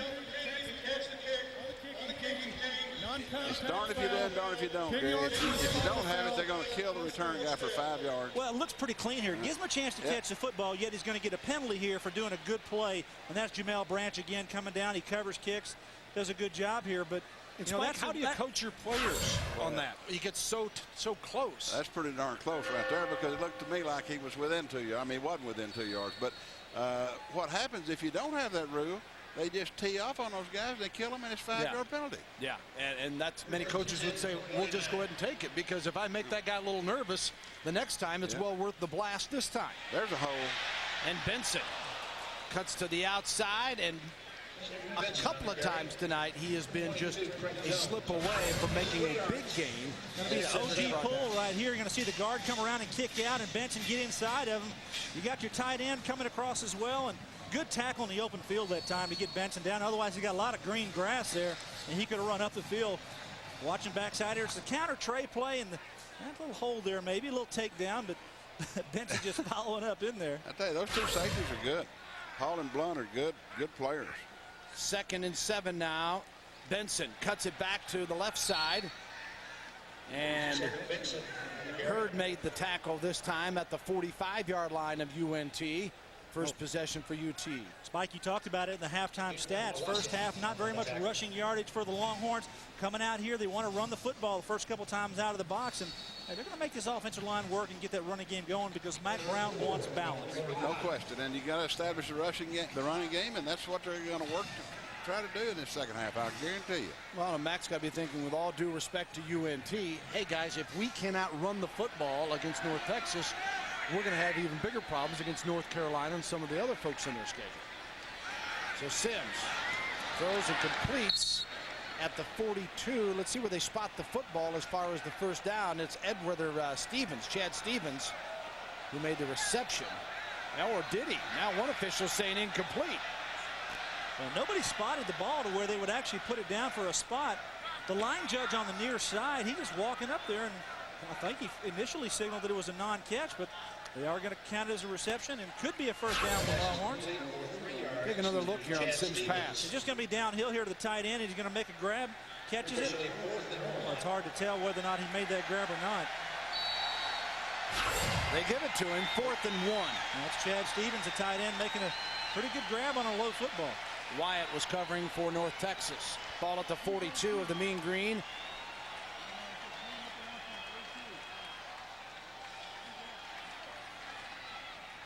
Benson powers his way for the first down to the 40-yard line.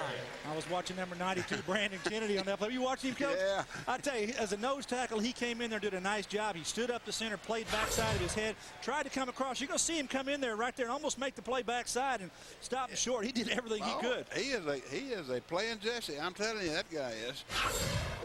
Kennedy, 5'10", 297 was his Friday weight, I'm told. But seriously, he has lost 20 pounds, and they said that is, he was a good player last year, but they said now it's giving him more endurance, it's giving him quickness, and it's giving him a chance to where he's getting to more plays. Well, those guys that are wider than they are tall are hard to block. I'm gonna tell you that. Coach, we're gonna have to come back to what's a playing Jesse. I'm not sure. I'm not real sure about that. I think he can play. Oh, I'm telling you now. I'm telling you, he's got some gas. 1st and 10 from the 40 for Texas. Play action. Sims going deep, and contact down there, and no flag thrown as was overthrown, looking for Roy Williams. Roy Williams put about 4 moves out there before he decided to go where he's going to go. I don't know if Chris Sims knew which way he was going to break on this ball. And the pressure was put on, I believe, Darrell Daniels. Yeah, right here. Well, you got your tight end blocking on the weak side, and as he throws the ball, Chris gets a pretty good bump there, and that's not too bad. Everything stayed buckled. Yep. That's legal. All that's part of the passing game. 2nd down and 10 from the 40. Texas first drive, second half, leading 27-zip. Benson, some hard-earned yards as he comes off the left side and gets down to the 37-yard line. Brandon Kennedy was there for the tackle for North Texas. They've run this play right, left. It's a 37-36 G lead, Coach. It's where you have the backside guard pulling around, and both guards are pulling real well for the Longhorns tonight, doing that kick-out block, and Benson's getting up inside of it. And the same guy's making the tackle every time. Brandon Kennedy. He sure is. He's scooting down the line of scrimmage. He really is. Jerry Deloach, UNT defensive coordinator. So I'll just tell you right now, I like my chances with that guy. He said they may need 2 to handle him, and he has backed up his coach's words. 3rd and 8 now for the Longhorns. At the 38. No backs. Sims, short drop. And speaking of drop, as that one in and out of the hands of Sloan Thomas. Right on the button, wasn't it? And it was a first down as well if he had caught the football. No doubt about that. Good ball delivery that time by Sims, and Sloan Thomas, usually a pretty sure-handed receiver, makes some acrobatic catches. One of the 3 top receivers for the Longhorns a year ago. Chris Sims, good timing, 1, 2, 3, gets the ball out. He gets inside. It's just zone defense, and Sloan Thomas just lets that one get away. Watch this snap here, Gary. Watch this. Loeffler is one of the finest snappers I've seen in many a year. Watch this thing. If I had a stopwatch, I'd get a time on it. First punt of the night for Brian Bradford.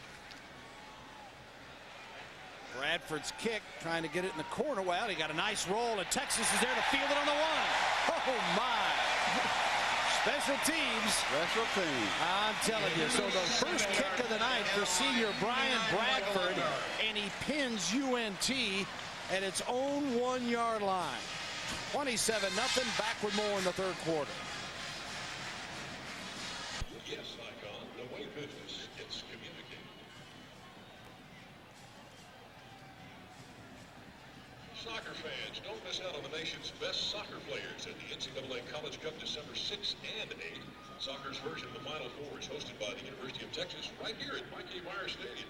Tickets may be purchased in advance at TexasBoxOffice.com or by calling 800-982-BEPO.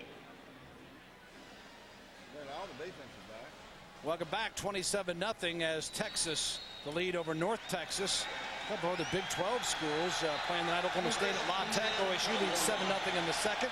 A&M is playing tonight against Louisiana Lafayette, and the Aggies lead 3-0 at the half. Here, UNT out of its own end zone, and nearly intercepted, intended out there for Marshall, I believe it was. And you see Babers covering on the play. Babers can run, can he? I think Babers was just baiting him for that throw, hoping they'd throw it down there. Just kind of a loose man coverage. Babers going to be down here. He's just going to work back, and the quarterback's going to lob it out there. Babers just waiting for it. Go up, get it at his highest point. Maybe there's a reason he's a cornerback coach. Maybe not one of them receivers, but hey, he's a pretty good athlete out there. He's on the island. He had one pick a year ago. 5'10", 187, a senior out of Houston. This time, the Mean Green looking for just any kind of breathing room, and they bull it out of the end zone on the ground. Cobbs, the ball carrier that time, and Cobbs brings it out just shy of the 10-yard line. That's a big play. Second down to pick up 7-8 yards there. Yep. Give you a real chance here on third down and short. Run something off tackle or a quick little pass to get a first down and get out of your end zone. Because if you have to punt right now, punt to either Vasher or a team that has already blocked one punt in this game, could be a real big problem for here for the Mean Green. Hall going to have trouble calling signals here as the crowd getting after it on 3rd and 2. Cobbs breaks it and got the first down. That's a good call. It was a good call. A little misdirection. You've run the reverse already once today to Brandt. Actually was tackled in the backfield by Johnson. Little counter here. Watch, you're going to have the fake come around. You can have a counter step go back. They're going to get it right there. Good block here. The backside guard comes around and pulls and kicks out, and Cobbs gets his shoulders down low and gets a first down for North Texas. Coach Reese won't like that. You don't let him out of inside the 10-yard line. And they made a first down. He's not going to like that. Now, UNT has got 5 returning starters on that offensive line, including 2 first-team all-conference picks. So it's a veteran group that is hanging in there. First down here, and the call goes to Hickman. He is stopped at near the 11-yard line. You talked about Coach Reese. That's Carl Reese, defensive coordinator here for University of Texas. We talked to him this week, and he told us, he said his philosophy is if they go out there 3 downs and out, that's just like a turnover to them. That's what they pride their defense on. Go out there, shut the offense down that they're playing. Their offense gets back on the field. It doesn't matter if they cause a fumble, intercept the ball, or 3 downs and out. It's all the same to him. That's darn sure right. Plus the fact when you got Vasher returning punts, more than likely the turnover is going to be no better than the return. They like 4th downs, Coach. Yeah, they do. Redmond made the last stop. It sets up 2nd and 7 here on the 17. Again on the ground and going straight forward with the football. UNT with Cobbs again. Cobbs gets his way across the 20 to the 21-yard line. Good job at time by Jonah Benz, the left guard here for North Texas. Pushing it through the hole here. Take a look. He's going to get room here inside, and Cobb's going to get right behind. A little double team action there. Good job on the tight end. Keeping Jackson, the linebacker, outside, the defensive end outside. Lee Jackson's a good story. It's a guy that's been injured for the last couple of years that has really worked hard to work his way back, and he comes up with a big tackle there that sets up 3rd and 2 for UNT from the 22. You see that play clock? 1 second. On the option, and Hall, it'll be close as to whether he got it or not. Yeah, that play clock is 1 second, 2 seconds, 1 second. They know what they're doing, run that clock down. Well, it may be short here, come up 4th and short, but I tell you, from coming out from their 1-yard line, this offense has done a really good job here, putting a few plays together, getting a first down, taking it all the way to the sticks within inches. It's going to be 4th and short. At least this gives their punter a chance to kick the ball. And if I had gone in at halftime and talked to our punting team, I would kick away from the middle of the field. Yes, sir. I would directional kick. They've got a pretty good scheme here of how they set up for their punt coverage, but they're punting it right to the middle of the field, which gives Nathan Vasher all the room in the world to work with. Well, Vasher, one game last year, had 8 punt returns for 153 yards against North Carolina. It's not like he tires out. And here comes another one. That's a great punt. Well, that's a directional kick to the left side. They have 2 people covering there. Now, but they just can't catch up with him. Vasher's too fast. Look at him on the left side. Watch out as he turns the corner, headed to midfield. 45-40. Vasher down to the 30-yard line. I'm telling you, he's unbelievable. Nathan Vasher getting a huge round of applause from the Texas fans tonight. A flag on the play. But nobody's headed backwards.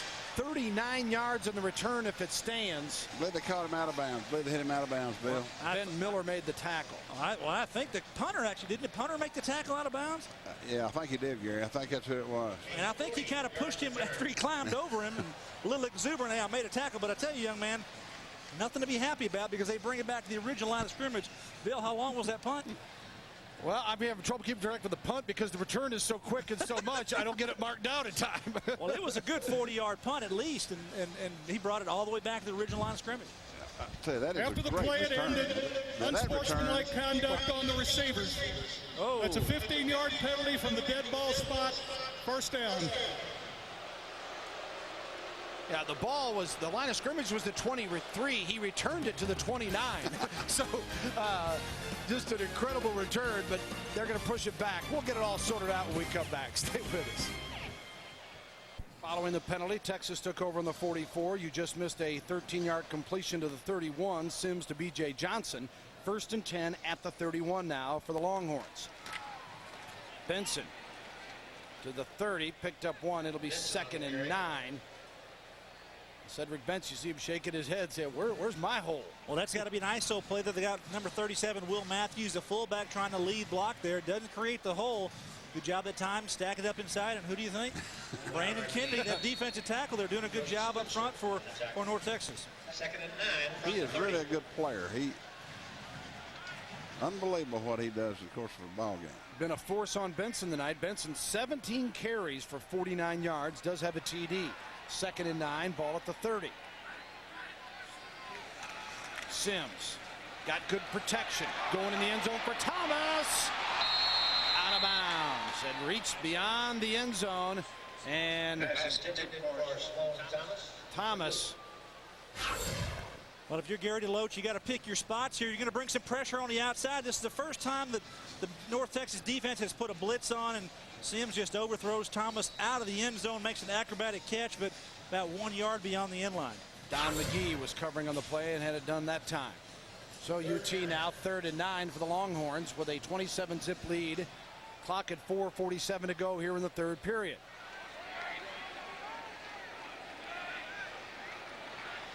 Chris Sims with no backs, can air it out. In trouble. Got away from one man. Sims on the loose and incomplete. Just missing was Roy Williams. Don't know if that's who he was intending it for or if it was another receiver. Let's take a look here. We see your 1, 2, 3, 4, 5 receivers out of the pocket here, out of the backfield. No one back there. Chris Sims, protection breaks down.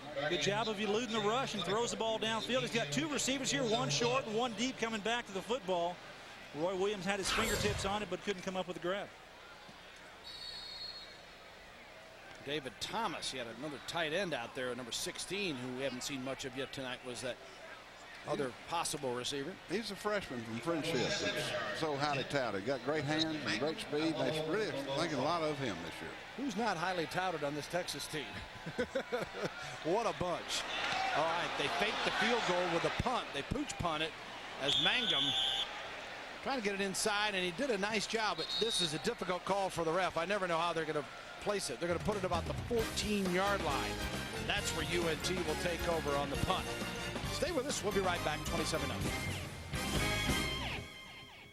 Texas in control, and joining me now here on the sideline, the women's soccer coach here at the University of Texas, Chris Petroselli. This program, coming off a 14-6 season a year ago, seems like just getting better and better every year. 10th in the country right now.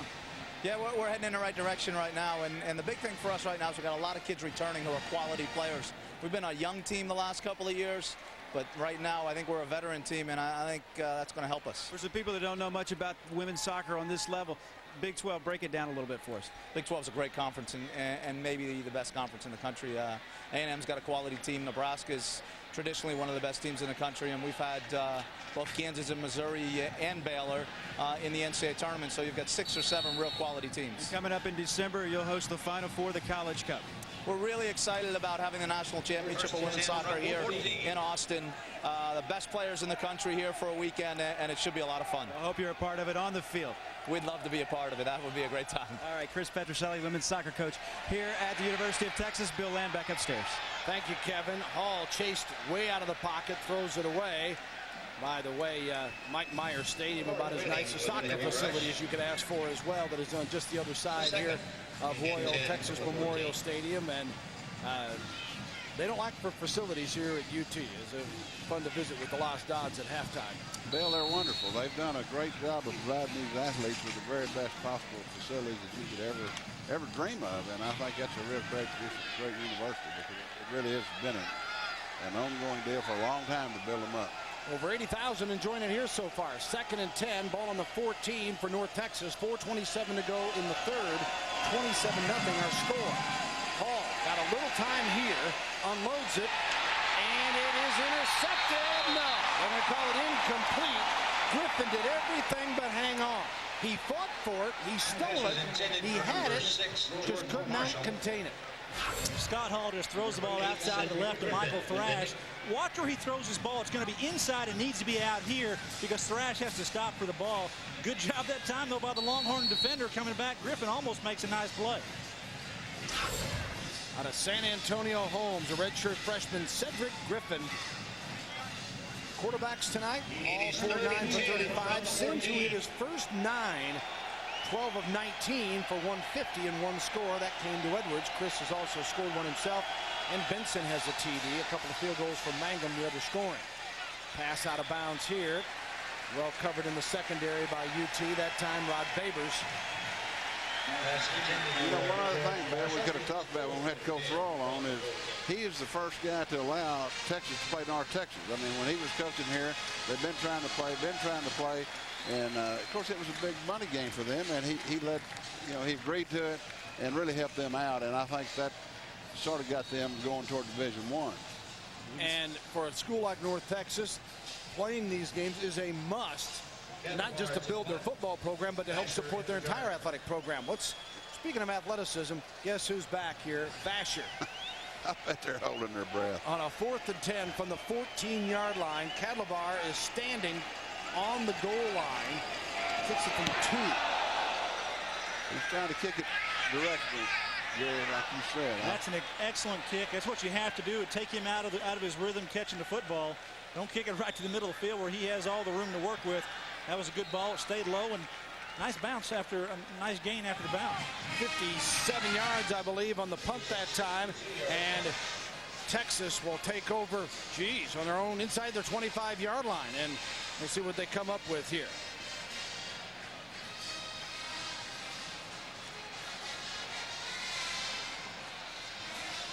We've been having a fun time tonight showing some of the UT flashbacks. Let's go back now to 1970. Number 1 Texas, number 9 Notre Dame on January 1. 4th and 2 at the 20, and UT trailing 17-14. And next up, James Street to Cotton Spire with 2:26 on the clock on a 4th and 2 at the 10. Yeah. And complete, and that sets up Billy Dale's TD run on a 1st and goal from the 2. And Texas seals its 2nd national championship with a win over Notre Dame. And longest home win streaks, it goes back to some of that area. You see Texas right now has won 13 straight, and their longest 42 in a row from 68 to 76. And you might have heard Spike having a near heart attack next to me as he saw a score that was just handed to us that we'll pass along to you here in a moment. This one is complete and out of bounds at the 25-yard line. Texas A&M as beating UL Lafayette 24-0, 11-17 in the 4th. But La Tech is defeating Oklahoma State 15-14 in the 3rd period. Take a look at that Baylor score. And Baylor is the one that caught you. And Cal got him, Bill. Is pounding the Baylor Bears, and now I'm still looking for it. 70-22, I believe. Baylor took it on the chin today. Tough way to open for Kevin Steele. 2nd and 10 from the 24-yard line. Mishandled snap. The ball didn't get up. Chris didn't have it. It just had to go back down and get it. And you got to fight against this. Get sloppy. Let's take a look here. Let's see if the ball gets up. I don't know if it's new center or not, but that ball snap is there. Chris just didn't squeeze it. That's not the center's fault. Jason Glenn does a nice job getting the ball up there, and Chris just trying to get out of there a little bit quick. Brings up a 3rd and 13 now. Now final on that. Cal beats Baylor 70-22. Earlier today, Big 12 Colorado number 6 got beat by Colorado State in 1914. So Big 12 taking some knocks today. Texas in control here, though. 3rd and 13 on the 21. Sims throwing it away. Under pressure that time. Chris Hurd coming from the linebacker spot, the junior from Killeen. And Texas will have to punt it away for just the 2nd time this evening. Well, that's one of the things the offensive line has to do for the Longhorns. They've got to gel. They've got to pick up some twists and stunts inside. They had a couple twists there, and the linebacker worked from his inside spot around. And when Chris rolled out, he was right in his face, and he had to get rid of the ball before he wanted to. He didn't have much time that time. That's the first time they really hurt him like that. Bradford, a 37-yarder the first time, stands on his own 7. The line of scrimmage is the 21. And Branch is deep at the 39 and runs out of bounds, and a flag is thrown. There are going to be a lot of boos this year. There are going to be a lot of boos because that takes the aggressiveness away from the punt coverage team. You go down there and you try to make a play like that. I think the officials have got it in their mind. If they make a close play like that, it's impossible not to throw a flag. That's right, and that was timed perfect, looked like. Interference for the opportunity to catch. And so was the last one. Both times. Non-contact foul, 10-yard penalty, first down. You know what, if they call it the same for all teams, then it's going to be okay. I think what they're really looking to talk about, we actually had an official come to our Fox Sports meeting this summer of talking to us about that, and they said they were expecting the coverage team to actually break down. What that means in football terms is the guy is coming down the field. They can't take an all-out run and smack approach to him. They want him to come down, slow their pace down, break down before they make a play on the returner, and I guess that's to protect him from injury. 40-yard punt, 2-yard return, and then the penalty gives UNT the ball at the 49 of Texas. 1st and 10. Hobbs. And he is stuffed after a couple of yards. Well, I'll tell you, that's good defense. Great pursuit. Well, we've been talking about Corey Redding tonight, and this is a guy that is a Lombardi candidate as well as an Nagurski Award candidate. He's certainly appreciative of the UT fans and the support he's gotten here and in now his 4th year. 2nd and 8. That was a great play by Prickle. To do what they've been doing for the past 3 years. Come early, be loud, stay late, and have fun. If you're not there at the game, support us with your hearts, and I want to hear you screaming from the TV. I mean, that's how our fans are, and we have unbelievable fans every year. It's been great. The stadium gets louder and louder every year I've been here, and I'm just so excited to have fans like that really love Texas football, really love the state of Texas, and support the Longhorn football team. It is awesome. I mean, it's a lot of things I can do for the team, but it's just great to see the numbers come out every weekend and support us and scream to the top of their lungs because they really love us as kids and young men in the community. Corey Redding, who had the fumble recovery early on tonight that helped set up a UT score, and comes back on here after that long incompletion. It'll be 3rd down and 8. Ball on the 47-yard line. Well, it would certainly be a big night. Being a Houston native, just a few days after the Big 12 championship at Reliance Stadium that Texas could be playing in, he could get the Lombardi Award in his hometown. That would really be something special. Hall rolling out. He got bumped and incomplete. Intended at the 35-yard line for Michael Thrash. And Babers was covering. Let's watch Redding on that last play. Redding here going to the outside, and well, he's just got a little hook around him. That happens. That's a natural thing that happens when the defensive end does that rip cut, gets underneath the offensive lineman's arms, and unless he's making a real attempt to pull him down, they probably don't call a lot of those. That sounds like a former offensive lineman, not a former defender. Normally, I'd hear you saying, how can that guy do that? You know, I'm a big fan of Corey Redding. I think he's an excellent athlete, a great player here for this defense. You talked about him possibly winning the Lombardi Award. You know, there's a chance they could play in the Big 12 championship game on Reliant Field, and then 4 days later, they're having a Lombardi dinner on the same field. Yeah, not just in Houston, but on the same field.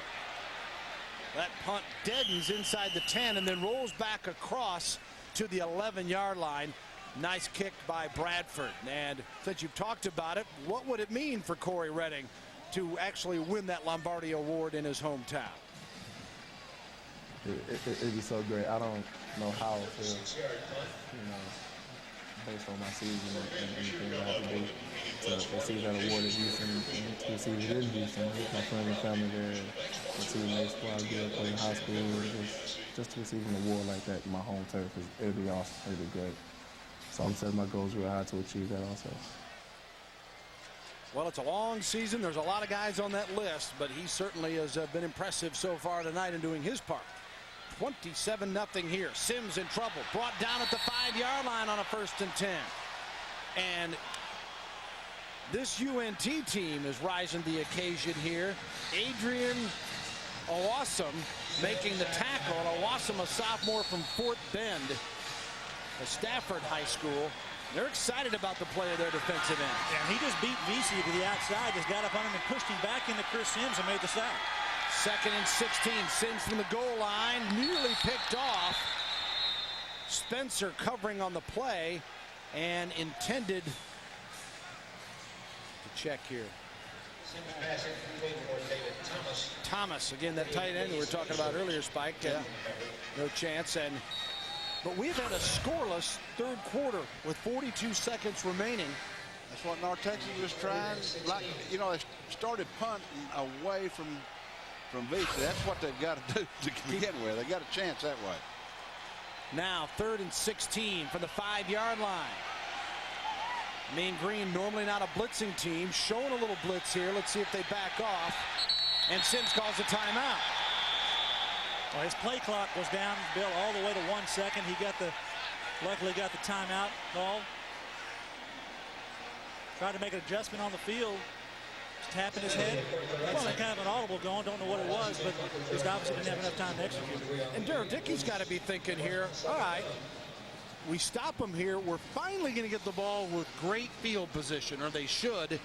Now if we take it and score, you know, maybe you're not thinking about winning the ball game yet, but all of a sudden you've gotten Texas attention big time. And you kind of find out what your ball club's made of. But a lot of admiration for what Daryl Dickey's done here, and I think it shows the experience of his team that they didn't throw anything in at the half. No, and that's what they learned last year in those 5 losses. That sounds terrible, but they learned enough to come back and win the next 5 and win the conference championship.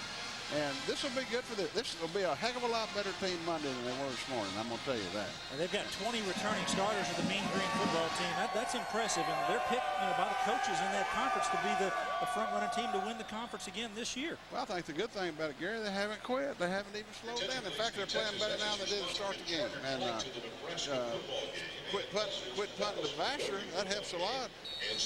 Well, that helps the field position. That's for darn sure. Well, and they beat Middle Tennessee last year to basically get that bowl bid. Today, Middle Tennessee lost to Alabama 39-34. So you start to think that, wait a minute, not all these leagues have got everything. Well, there's a lot of very good football teams out there. 3rd and 16, ball on the 5. See what Texas comes up with here. Sims from his own end zone. Got time, delivers, complete. Going to be short of the 1st down at the 17-yard line. B.J. Johnson, the receiver, as Johnson gets his 2nd reception of the night. Williams leads him with 4 for 64. Here's another look at it. Yeah, good job here this time by Sims, just finding B.J. Johnson in the middle, but the defense bends but don't break. Spencer makes a nice tackle, keeps him short of the first down. 4th and 4, 4th and 5, and going to force a punting situation. And 13 seconds to go in the period. You know the thing about it, the second best thing you can do on offense is punt. People don't understand that. I mean, a punt is not bad when you got the #1 defense in the country. Just don't turn the thing over. And that's what they've done a nice job of. They sputtered. They haven't had much offense in the second half, but they're not giving the game away. Don't get risque and go try to get fancy and let them back in the game. North Texas calls a timeout here, Bill. You're wondering why. There is a slight breeze on the field. It's from our right to left, which is a little southerly breeze. I guess they're trying to get him to punt it into the breeze or the wind. At least to, give him a little extra factor on the punting game. Well, and that pickup on that play gives the kicker Bradford a little more breathing room. We talked about all the talent that is here at Texas. Well, here is the watch list, as they call them, for the different awards. Those are all UT players, ladies and gentlemen. There's no doubt. There's talent all across the board here. Offense on the receivers or running backs or quarterback, defensive backs, linebackers. Everyone there is accounted for on this football team. You ask a team who comes to play this football team, are there any holes or any weaknesses? Really, there aren't. And Matt Brown is very, very lucky to have depth on those positions as well. Here's the punt coming up. Bradford standing inside his own 5. Good snap. Gets it off a low line drive kick. Bounces right by Branch, and Branch better be careful. Did he touch it? The official is right there as well. It's going to be UNT football, but I'll tell you, Branch did a pretty nice job of hopscotch if he didn't touch that football, fellas. It was close, but I don't think he touched it. His left foot went over the football. I bet the official killed the ball. But what is Branch doing going near it once it goes by him? I've always wondered about that. Well, if I'm the coach of the team on the other side of the sideline, when Branch comes over, I'm going to say, son, catch the football. Yeah. Don't let it bounce in front of you. You're setting them up. Now, look at the field position they have. They should have had it at the plus yard line, or at least midfield. Now they're back to their own 30. No doubt. Don't let the ball hit the ground. Do not. One good pass play, and then a terrific line drive punt and a misplay on the receiving end, and UNT's got it 1st and 10 from its own 30. So field position all of a sudden is back in the side of Texas. Cobbs across the 30 to the 33-yard line. 23 Patrick Cobbs on the carry. And Andrew Smith is the new quarterback coming in for Hall here on this series for UNT as well. That ends the 3rd period here in Austin. A scoreless 3rd period, but one with plenty of excitement as well. 27-0 Texas on top.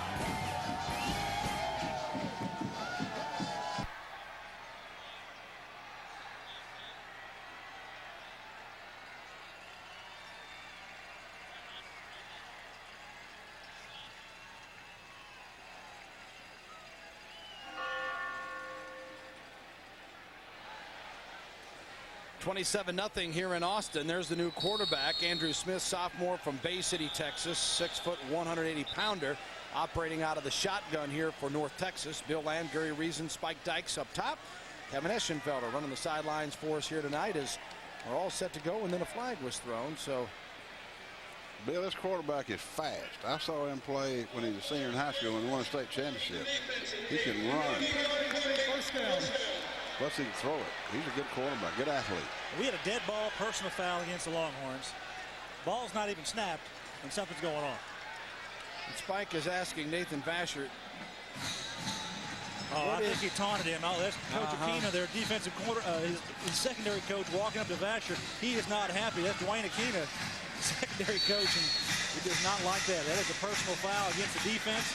The ball's not even snapped. No. Well, and there again, you get the fact that North Texas is back in business now as far as trying to score. And you know the defense wants a shutout tonight. That is certainly a goal. That's that pause we're talking about. Yeah. Lack of. Smith, the keeper that time, out of the shotgun, and goes to midfield, picked up a couple. Well, Smith comes in for Scott Hall, who really didn't have a great night, Bill. He was 4 of 13. But I commend him for playing as tough and as long as he did. He had the hurt wing, and they're going with a hurry up here. I'm going to take that back. We got the replay. Well, and Spike mentioned tremendous high school talent, had a state title at Bay City. He then redshirted last year, but he got all the snaps in the spring because Hall was rehabbing from his knee injury. So he's familiar with this bunch and this veteran offensive line. Smith keeping the football, runs it down to the 45-yard line, and is certainly bringing a different look here to Texas. That's right. Spike, you were talking about his speed and ability. That down-the-line reverse option is not a play you're probably going to run with Scott Hall, but you got this athletic quarterback. You can run that down there and put Cobbs as a pitchback. It makes a lot of difference. It changes a whole lot of things when you put that guy at quarterback. I know a team here in this conference at Iowa State. They've got Seneca Wallace. Saw him play. They had a pretty good game. Yesterday after losing their opener, they could become a winner. Seneca Wallace runs the ball and throws the ball. He's a dual threat. That might be the answer here with Smith for North Texas. He looks great.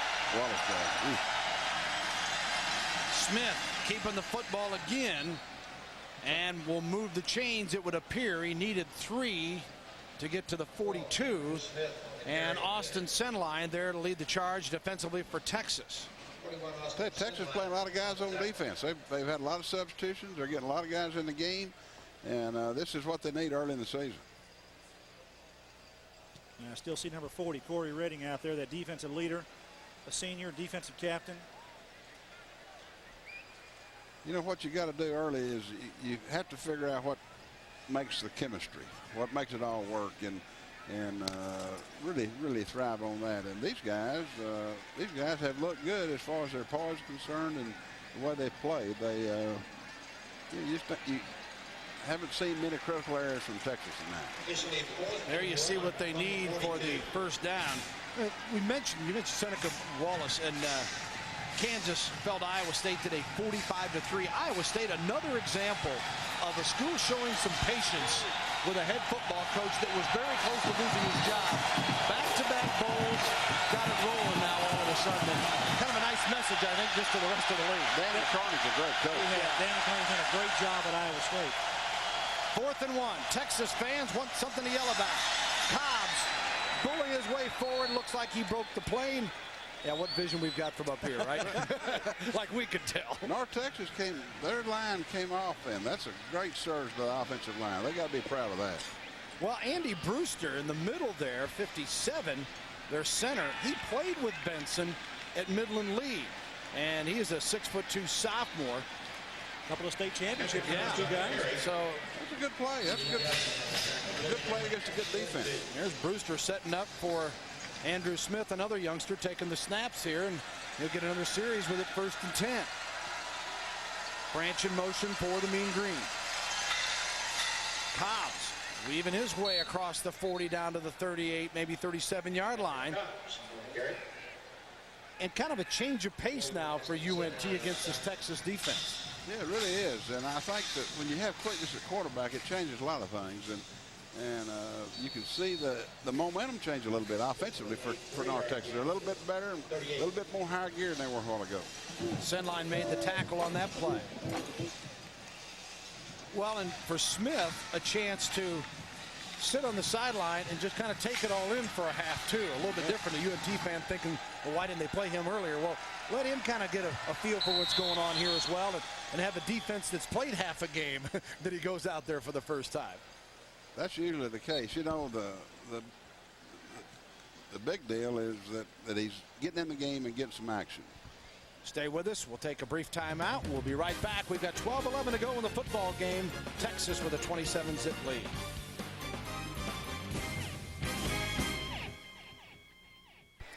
Fourth quarter action from here in Austin. North Texas trailing Texas 27-0.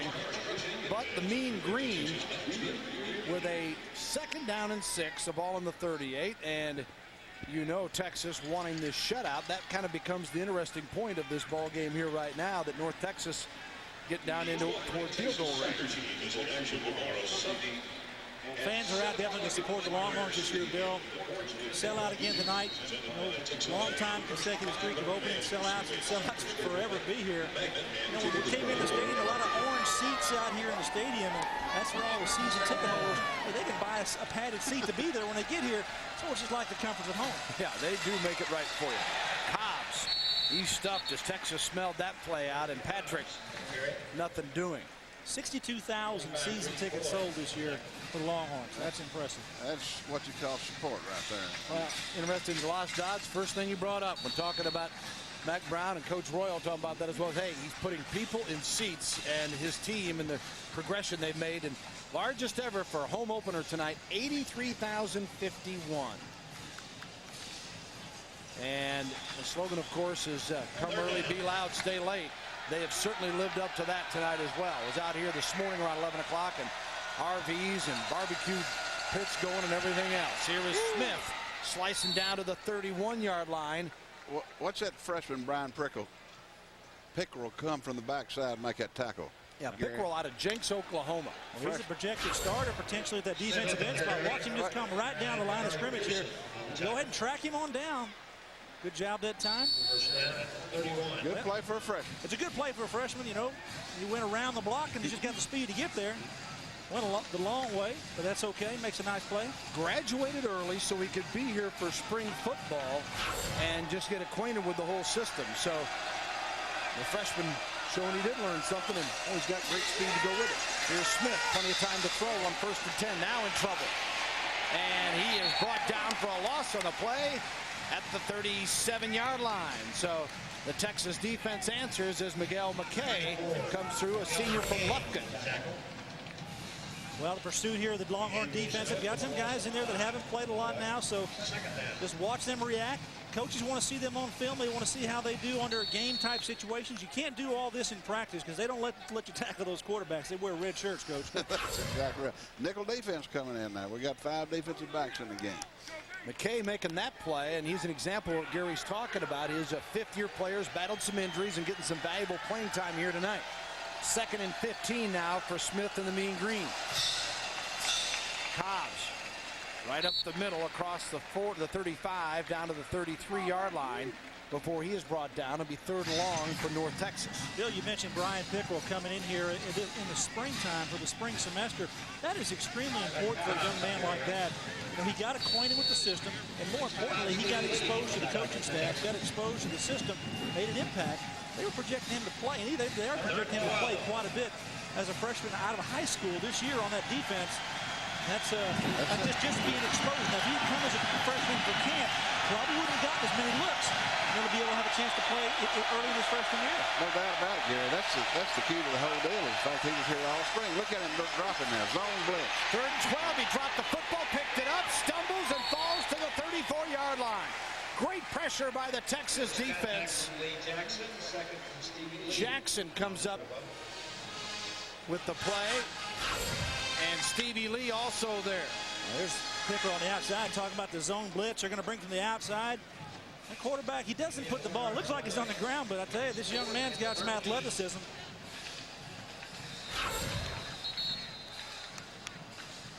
Get his jersey out. Well, he's been working a little bit, Coach. Timeout is called, and we will take a break as well here with 9:25 remaining in the football game. Stay with us, 27-0 Longhorns.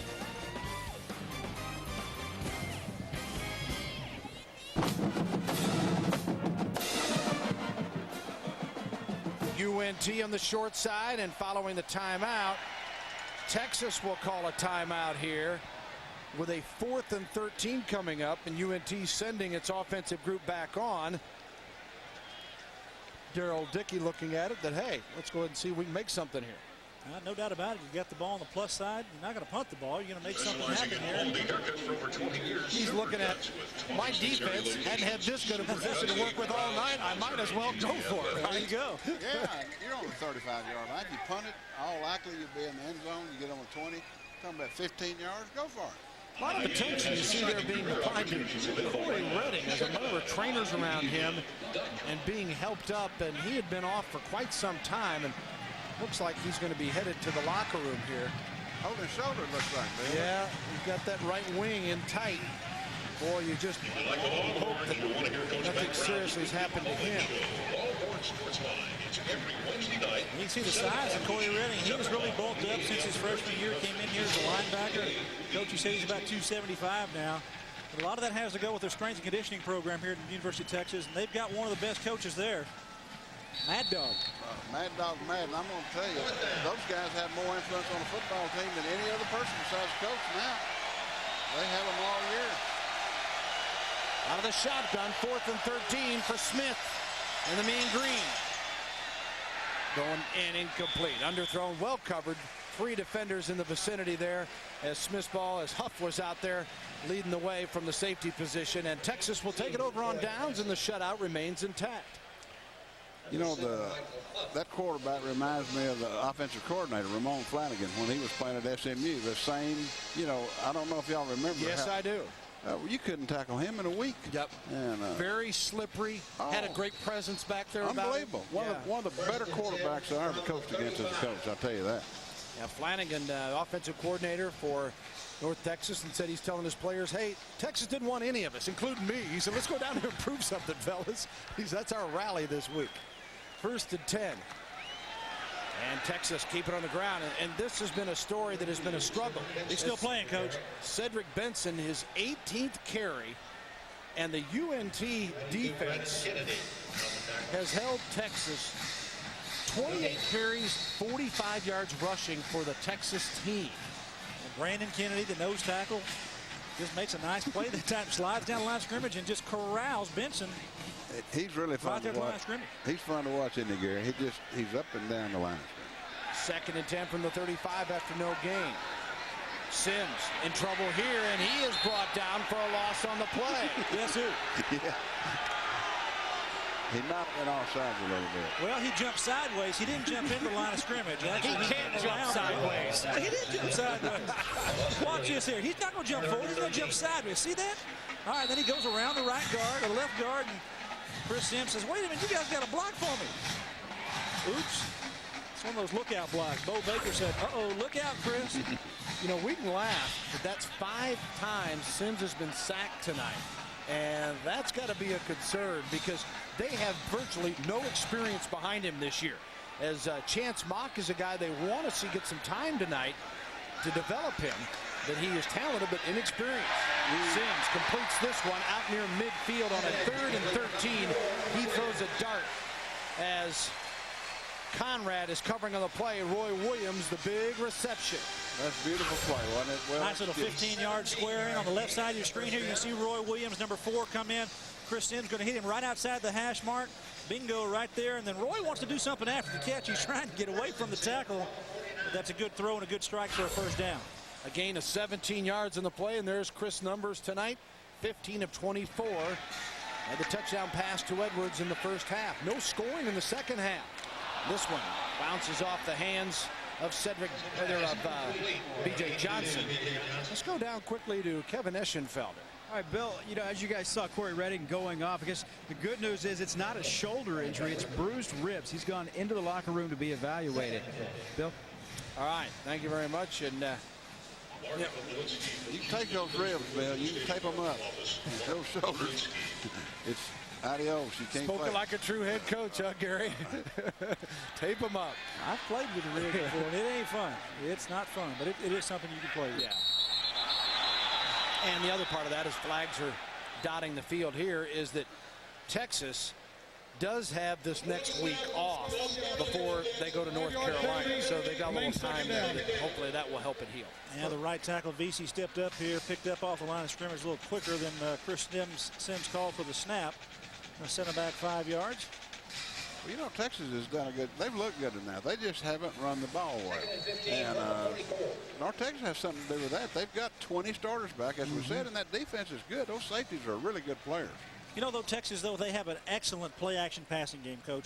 They run the ball, and even though they're not getting a lot of yardage on the running game, it does set up that passing game, and the receivers are athletic enough that they come across. It is so hard to cover all those guys. I agree, Gary. Plus, it's amazing the time he's had to throw on play-action passes because of the threat of the run. On a 2nd and 15, the little shuttle pass that time to Cedric Benson. And Benson gets about 6, maybe more, crosses the 50 into UNT territory. Don McGee, a senior from Richardson, was there to greet him. Watch his tackle, Cody Spencer, number 48. Well, that's not him. Actually, he was on the top of the play. McGee. Yeah, nice Don job. McGee does a good job in the open field on Cedric Benson. Brings up a 3rd and 8. From the 49 of the Mean Green. Clock winding at 7 minutes to go in this ball game. Sims again on the run. Chris brought down from behind, and another loss on the play. That's Cody Spencer, middle linebacker, coming around to the outside, just chasing Chris Sims down. Chris Sims dropped back. It was an empty it was empty again. All the receivers are out, nobody in the backfield, no one to pick up the outside rushers. So Chris Sims has to step up in the pocket and try to run around. Needs to get rid of that football if he can, but the speed of the linebacker pretty good catching up with that quarterback. He did a good job. That was great pursuit. Spencer, a 2nd-team all-conference pick last year. He is a junior from Grapevine, Texas. And Texas will have to punt it away. Brian Bradford. Fair catch, and they let it go into the end zone. So Bradford trying to pin him down there, almost got it. And UNT will take over 1st and 10 on its 20-yard line. Let's go down to Kevin Eschenfelder, special guest with him tonight on the sideline. Yeah, Coach Dykes would call him a playing Jesse. That's a compliment, don't worry. Coach Spike Dykes upstairs here with Quentin Jammer. Well, grade the performance of the defense, what you've seen so far. I think the defense is doing good. You know, they're making some mental mistakes, but it's the first game. You're going to do that in the first game. They have a lot of freshmen, Cedric Griffin and Michael Huff out there playing, and, you know, Doc's just now coming back. So they're doing well, and they're only going to get better. Nathan Vasher's made that change just like you did, going from safety to the corner. What's the toughest thing going from those two positions? I think the toughest thing is you don't get to blow people up anymore. I think that's the toughest thing that me and Nate both, I think we'll both agree with that. Has he come to you for some advice, maybe during film sessions and things like that? You know, we talk a lot, so, you know, he'll ask me something, so I give him some advice, but I think he pretty much knows the position now. It's been a while since you've actually been out here and not been in a uniform lighting somebody up. How strange is it standing over here watching?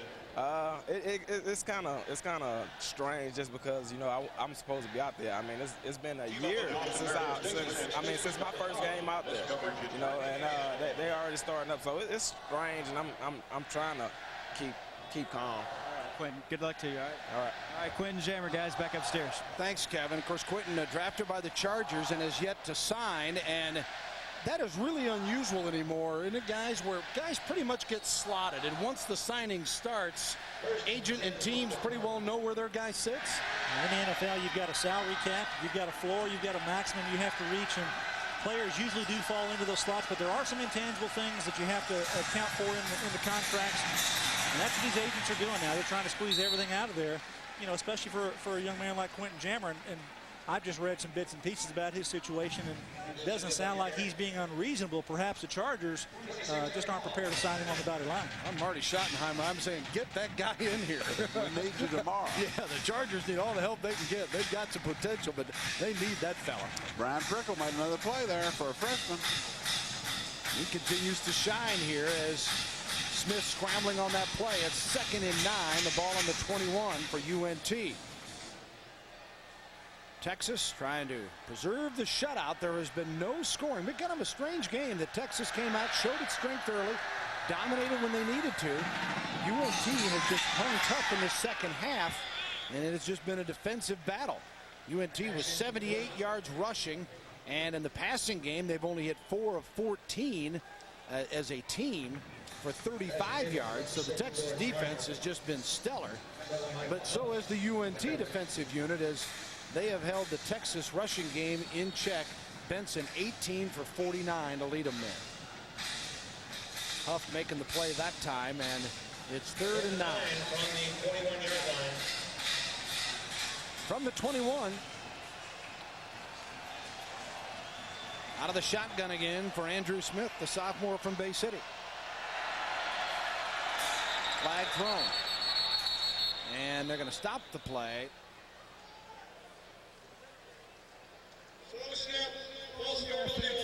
Five-yard penalty, remains 3rd down. You heard it. So the penalties. Where's Texas quarterback Chance Mock, as loosening up on the sideline, sophomore from the Woodlands, played in just 4 games last year.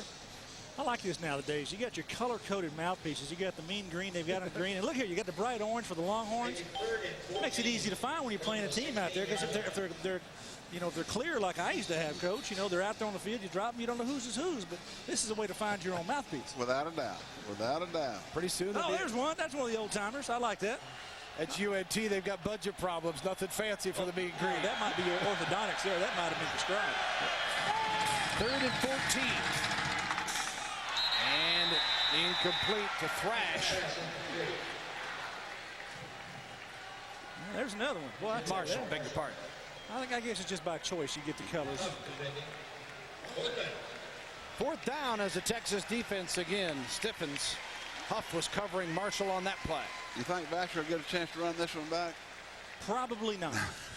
Well, if they're smart, they won't. But I tell you, Nathan Vasher, at midfield, a punt returner, when he's around midfield and he knows he can catch the ball, all he's got to do is make 1 or 2 guys miss, and it's a score. It really is. No doubt. And he has to be thinking that. Yeah. Well, if you can see how North Texas is aligned, they're aligned with their gunners to the left side. Vasher should go to the right hash, and he should have a chance to receive his ball.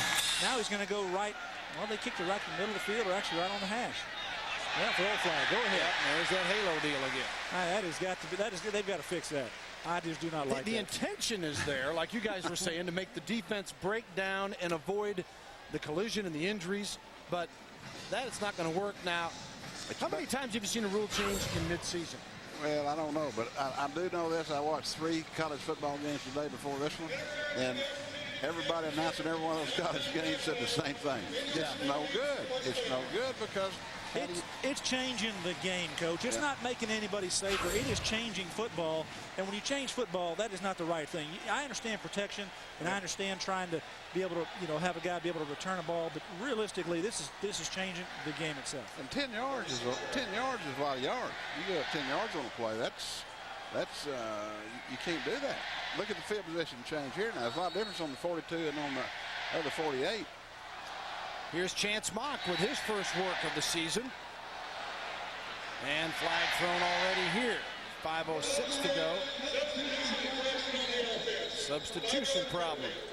And 12 guys inside the hash marks, and one of them runs off the field, so that's your good old substitution. Gary, it's interesting. You brought up earlier when they're talking about that Halo rule change. We were at a seminar of announcers and producers and people, and the Pac-10 supervisor officials, I fail to remember his name, but he's the one that explained it. People almost attacked this guy, and he said, hey, guys, I'm just a messenger. But you knew then that if that was the feeling in that room with a bunch of people, that was going to be a problem. And a bunch of football people. Yeah. And that's the thing. And, these guys are all trying to play and make a play, and you're taking away a big part of the game. It's getting ugly here. There's an offsides call here. Selvin Young is in the game. We had mentioned him earlier, a freshman from Houston out of Jersey Village High School.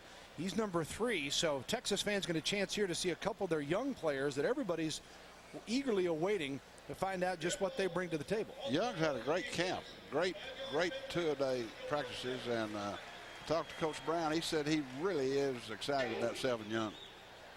Turned your head, didn't he, when you were up here to watch him? Well, he turned my head, I'll tell you. He and that Vasher did. Well, you see Hall, and we mentioned that, and we don't know the injury per se, but we knew he had the strained pec on the right side, and you just got to guess that it's something further of that, but that's not good news for Daryl Dickey, even though his other quarterback, Smith, has certainly shown a few things. Gain of 2, 2nd and 8. Take a look at Mack Brown here. I really think that Mack Brown this year, Coach, really has to do his best job of coaching in a long time because he's got a lot of talent. He's got players in positions to make a good run at not only the Big 12 championship, but possibly playing the national championship game in the Fiesta Bowl. Mack is a great recruiter. He's a great, person talking to people. He's just got to do a great job this year as a football coach. And I tell you, he's got everything pieced together. But I think for the Longhorns to really succeed in the long run, this may have to be his best year coaching overall. I think that the expectation level is such that you're right, and I think he will. I'll tell you, I've watched him practice a couple times, and it really is exciting to watch them practice because they practice a lot of enthusiasm, they practice a lot of effort. And I'll tell you, nobody's standing around. They have really done a good job with a good staff. Well, I've been on championship teams, and I know that the head coach sets the tone. The head coach sets everything in motion for what happens on a football team, from how you start your day, how you end your day, how you practice. And Mack Brown is in a position to do that. So he's going to push those little subtle buttons all year long. And if he makes the right ones, maybe not on the field, but maybe off the field, some of the things that he does can mean winning or losing this national championship opportunity. You betcha. And the big thing he's got to do, Gary, is just take it a game at a time. It's like, here we are playing North Texas. Right now, a little sloppy. Come out with a victory, take an open date, come back in 2 weeks, and really have this thing tuned up and just keep getting better every week, and you've got a chance that way. I think they're going to take away a lot of positives about this game. There's no doubt about it. Obviously, right now, getting a lot of people into the game, and things are kind of miscuing. Credit North Texas for continuing to play hard throughout the game. But Coach Brown and his football and his staff, he's accumulated a great staff here. They work well together. And this year is really something special for him. I think it's his 5th year here. He's really had a great tenure. Last year winning 11 games. That's unheard of in college football. And not winning a championship. But they were very, very close and coming. Oh, there's one drop. And Texas has recovered. Hey, and no penalty. Just an awful offensive series for Chance Mock. A couple of sacks. And then Wright nearly recovered the fumble. Then they punt it and get it right back. And that's kind of been the story of the game for UNT. A couple of positives and then a huge negative here on the branch with the fumble and then the fumble recovery. That's pretty savvy by Tony Jeffrey, doing a good job with his right hand. He's going past the ball. He pulls back underneath, and that's a nice play. Well, look back tomorrow and count the kicking game mistakes in this game that North Texas made and what the game could have been for them had they not made any. And look at what Texas has gained in the kicking game. Unbelievable. Those 2 turnovers, Corey Redding and the fumble recovery earlier. And now another fumble recovery on the muff punt here. And Texas a chance to get 1 more touchdown. Mock hands it off. This is Young. Couldn't slip the tackler. And it's brought down at the 16. You know, and there is something. Priestley made the tackle, the right cornerback.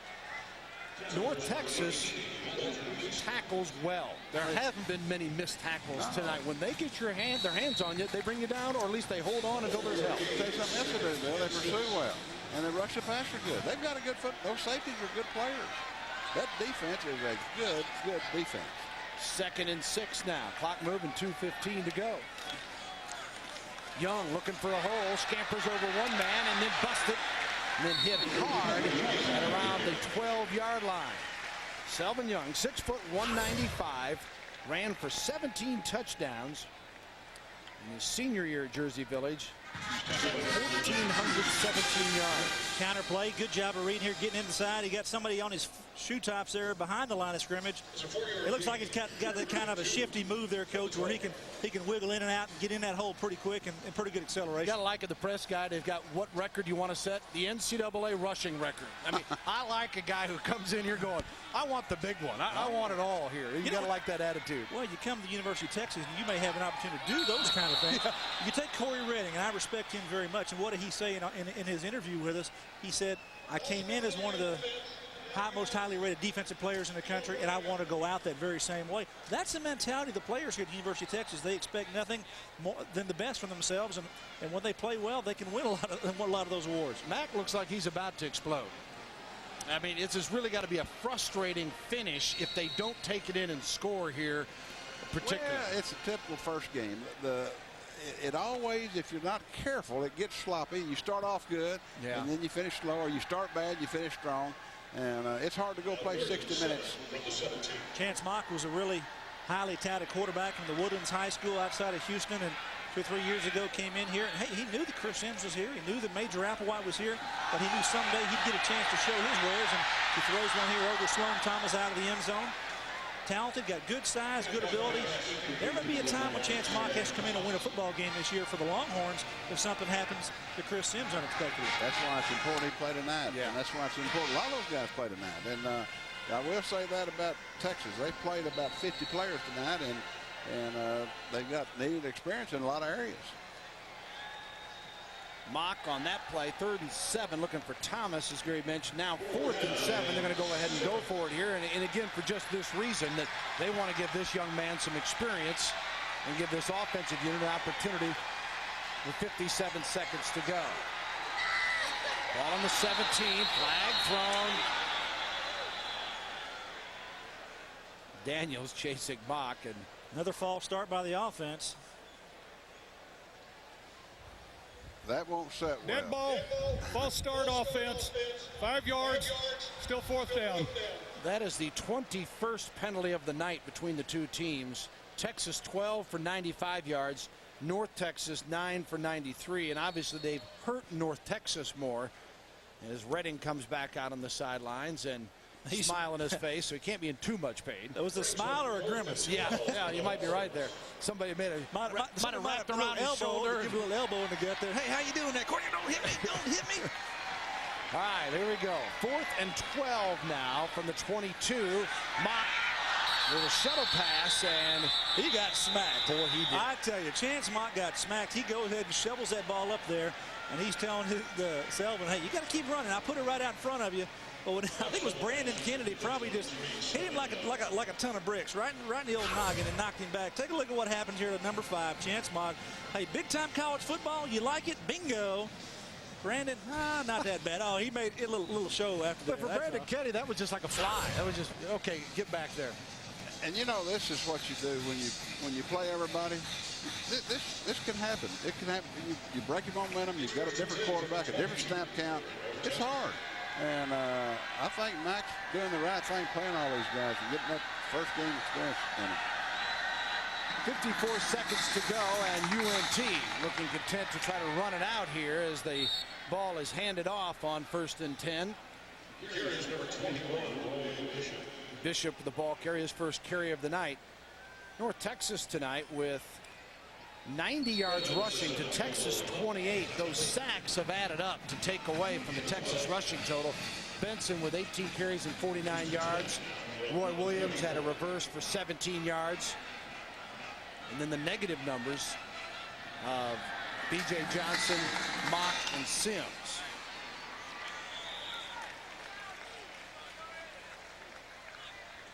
Marshall, the football that time. And 16 seconds to go. Still not a first down. It'll be 2nd down and 4 from the 40-yard line. And he throws the ball down to get one more play. Coach, what are your overall impressions of the Longhorns tonight? I thought the special teams were great. I think the team speed on this football team is unbelievable. The receiving corps is unbelievable. They got to work on the run. We all know that. That's not a rocket science statement, but they really have to do that. But I think this team is destined to really, really get better as the season goes along. A lot of young people playing on the Texas football team, and a lot of guys that haven't played before, and a lot of young substitutes that are getting to play. And so I think it's been good. And their schedule is going to allow them to just do that. They're going to improve as they go along before they get into conference play. You know, the big deal, and I think people forget this, is to go win the first game.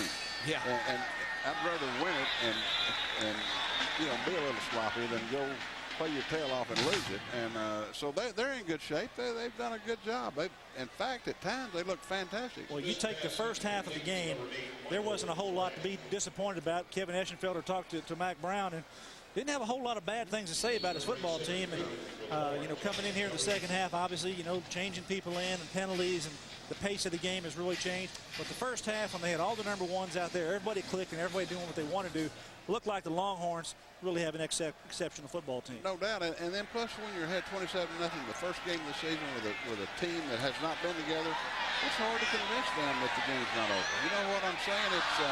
It's easy to get the mindset that gun, we got it made. Well, you know what? This is going to be a defensive penalty, so I don't think the game is actually over. Yeah. You know, it's an encroachment on the defense, so the offense is going to get to sling one more. Only figures in the way this one has gotten a little sloppy. Why not have one more for everybody to have a little defense fun with? Texas. There'll be one untimed down. First down. I love these untimed downs. Well, those guys in the striped shirt got to earn their money, and they got one more play. You're not suggesting they're getting paid by the flag tonight, are you? At times I thought that. Well, Texas is going to get a shutout, barring a miracle play here by UNT, and that certainly is a big positive for the Longhorns as they take the next step and have a week off before they travel to the University of North Carolina. And North Texas goes home to play Nicholls State, and Nicholls State is in for a long day, I got a feeling. This bunch is going to be pretty good. Let me ask you this. Would you be pretty pleased if you were a Texas guy and they'd ask if you'd take 27-0? They definitely would take that 27-0 and be happy about it. Mac Brown is going to be definitely happy for his effort this year, for this game, the first game. I'm going to give you a couple of names here. Nathan Vasher, exceptional game tonight, special teams, returning punts. Then you have Roy Williams, number 4, catching footballs, athleticism. Chris Sims at the helm, I think really on fire. His first 9 passes complete, did a nice job distributing the football, and that's what he needed to do for this team to be successful, distribute the football. Obviously, the running game wasn't there like they'd like to, but I think Cedric Benson showed that he can run definitely between the tackles, and as the offensive line improves, it's going to be a great year for this offense. All right, hang with us, fellas. We'll come back and a couple of final comments. Our final score here tonight, University of Texas opens the campaign with a shutout of North Texas. Third-ranked Longhorns 27, Mean Green of North Texas 0. We're back to wrap it up right after this. The Eyes of Texas being sung as Texas a 27-0 winner over North Texas here tonight. Devo says, well done, fellas. We'll take a shutout anytime as the Longhorns win their season opener. Chris Sims on a particularly impressive start with 9 of 9 to get going. Ended up 16 of 26 for 186 yards, and all the scoring in the first half. Benson a 2-yard run, Sims a 1-yard run, and then Edwards a 15-yard pass from Sims. Mangum 2 field goals of 21 and 27. And overall, Texas I guess you look at it, Spike. Your defense gets a shutout. Hopefully no serious injuries. You got to play a lot of people. You learned a lot. And you also take into the locker room, guys, we still got a long way to go. That's right. 150 yards in returns. Unbelievable. Let's go down to Kevin Eschenfelder and have a chance to find out what Coach Brown thinks about it. All right, thanks very much. 27-0 shutout win. Nice way to open up the season. Break it down. What were you happy with the way you guys played today? Well, you're happy after looking at those scores today that you're 1-0, because there's some of those things. You start looking at Boston College, Connecticut, and Alabama, and they're sitting there having trouble with Middle Tennessee State at the end. So Penn State, Central Florida. I mean, by the time I got here, I thought, what's happened to college football? But thought we played great on defense throughout the game. Got a lot of young guys in. Offensively, we were really impressive the first half, and then fell asleep and didn't do anything in the second half. And we've got to go back and look at why. I think we got 27 and said, we're doing pretty good. So and didn't compete as much. And then kicking game was great. So thank goodness we don't have to play next week. We can throw this one out. We're 1-0, and now we can start our season over, because the game at North Carolina will be much more difficult than this. But I thought North Texas played great. Give Darrell and his team credit. Nobody's run the ball against them well. Nobody did last year, and I sure thought we would do it, but we didn't, and give them credit for that. 2 weeks from now in Chapel Hill, what area do you want to see the most improvement from now to then? Us running the football. We didn't run the football like we have in preseason. We didn't run it like we expected to, and we were really disappointed in that in the second half. I know you weren't surprised, but Nathan Vasher really showing tonight what a special football player he is. Well, Nathan really is, and we didn't return a kickoff, so that would have been something we could have done. But I thought our kicking game overall was good. Brian Bradford punted well. Dusty Mangle missed the one to start the game, but then he came back and made some field goals, and we downed the ball at the 1. We pooched one down at the 14. I really thought overall our kickoff coverage was really good. Richard McGee kicked the ball well on kickoff, so I thought overall we did really well with our kicking game. And you got to give our offense credit for not turning the ball over. The nightmares that we've seen with kicking game problems and turnovers are things that we challenged our team with, and we didn't have those tonight. Coach, the new halo rule, we saw that come into effect tonight. It's got to be difficult not only to coach and to explain to players what they're supposed to do. Well, it is, because it's been the other way for so long, and to keep them out of there when you've got a Nathan Vasher returning it, or their young guy did a good job, and those kids are trying so hard to get down there, and we talk about coverage and tackling well so much. That's a rule that everybody's going to have to get used to. Nice start to the season. Congratulations. Thank you, Kevin. All right, 27-0 your final score. Back upstairs, Bill Land. Thanks, Kevin, and again, thanks to Coach Brown for being so accommodating. Final thoughts, fellas. Gary? Well, I think the offense here for the University of Texas, basically showed in the first half. When they run, they can run the ball, they can pass the ball. Chris Sims can distribute the ball. They've got the weapons, they've got the talent. The offensive line, I think, has to improve a little bit. Right tackle is going to be real key. VC played well at times tonight, but I think he can improve that whole offensive line. Once they get together and they play 2 or 3 games together this season, I think it's going to be a real impressive effort for the rest of the year. Spike, other than being a whole lot easier up here than down there, what'd you think? Just keep cooking. I think they're doing good. I really thought it was a good game. I agree with what Coach Brown said. I congratulate North Texas. They're down 27-0. They don't even think about folding their tent. They came back and played a great game. This was a good football game if you like defense. I mean, there were a lot of knocks out there, and there was not a lot of mistakes. Good opening game. I think Texas got a lot of young guys in the game that haven't played before. That's going to help them. This team could do it all. And, of course, they get tired of hearing that. But they did the first step. You can't win them all unless you win the first one. They won the first one. So let's go. Coach, one last thing. Now, what's a Jesse? I got to find out what's a Jesse. I hadn't heard that one. That's a son of a gun that plays like crazy now. That's a play. Is that like a Jesse James stealing something? I don't know. See, you never had a Model A Ford. I used to have a Model A Ford. That's my old Jesse. And, boy, when you run like a Jesse, you purn like a tomcat. You know what I mean?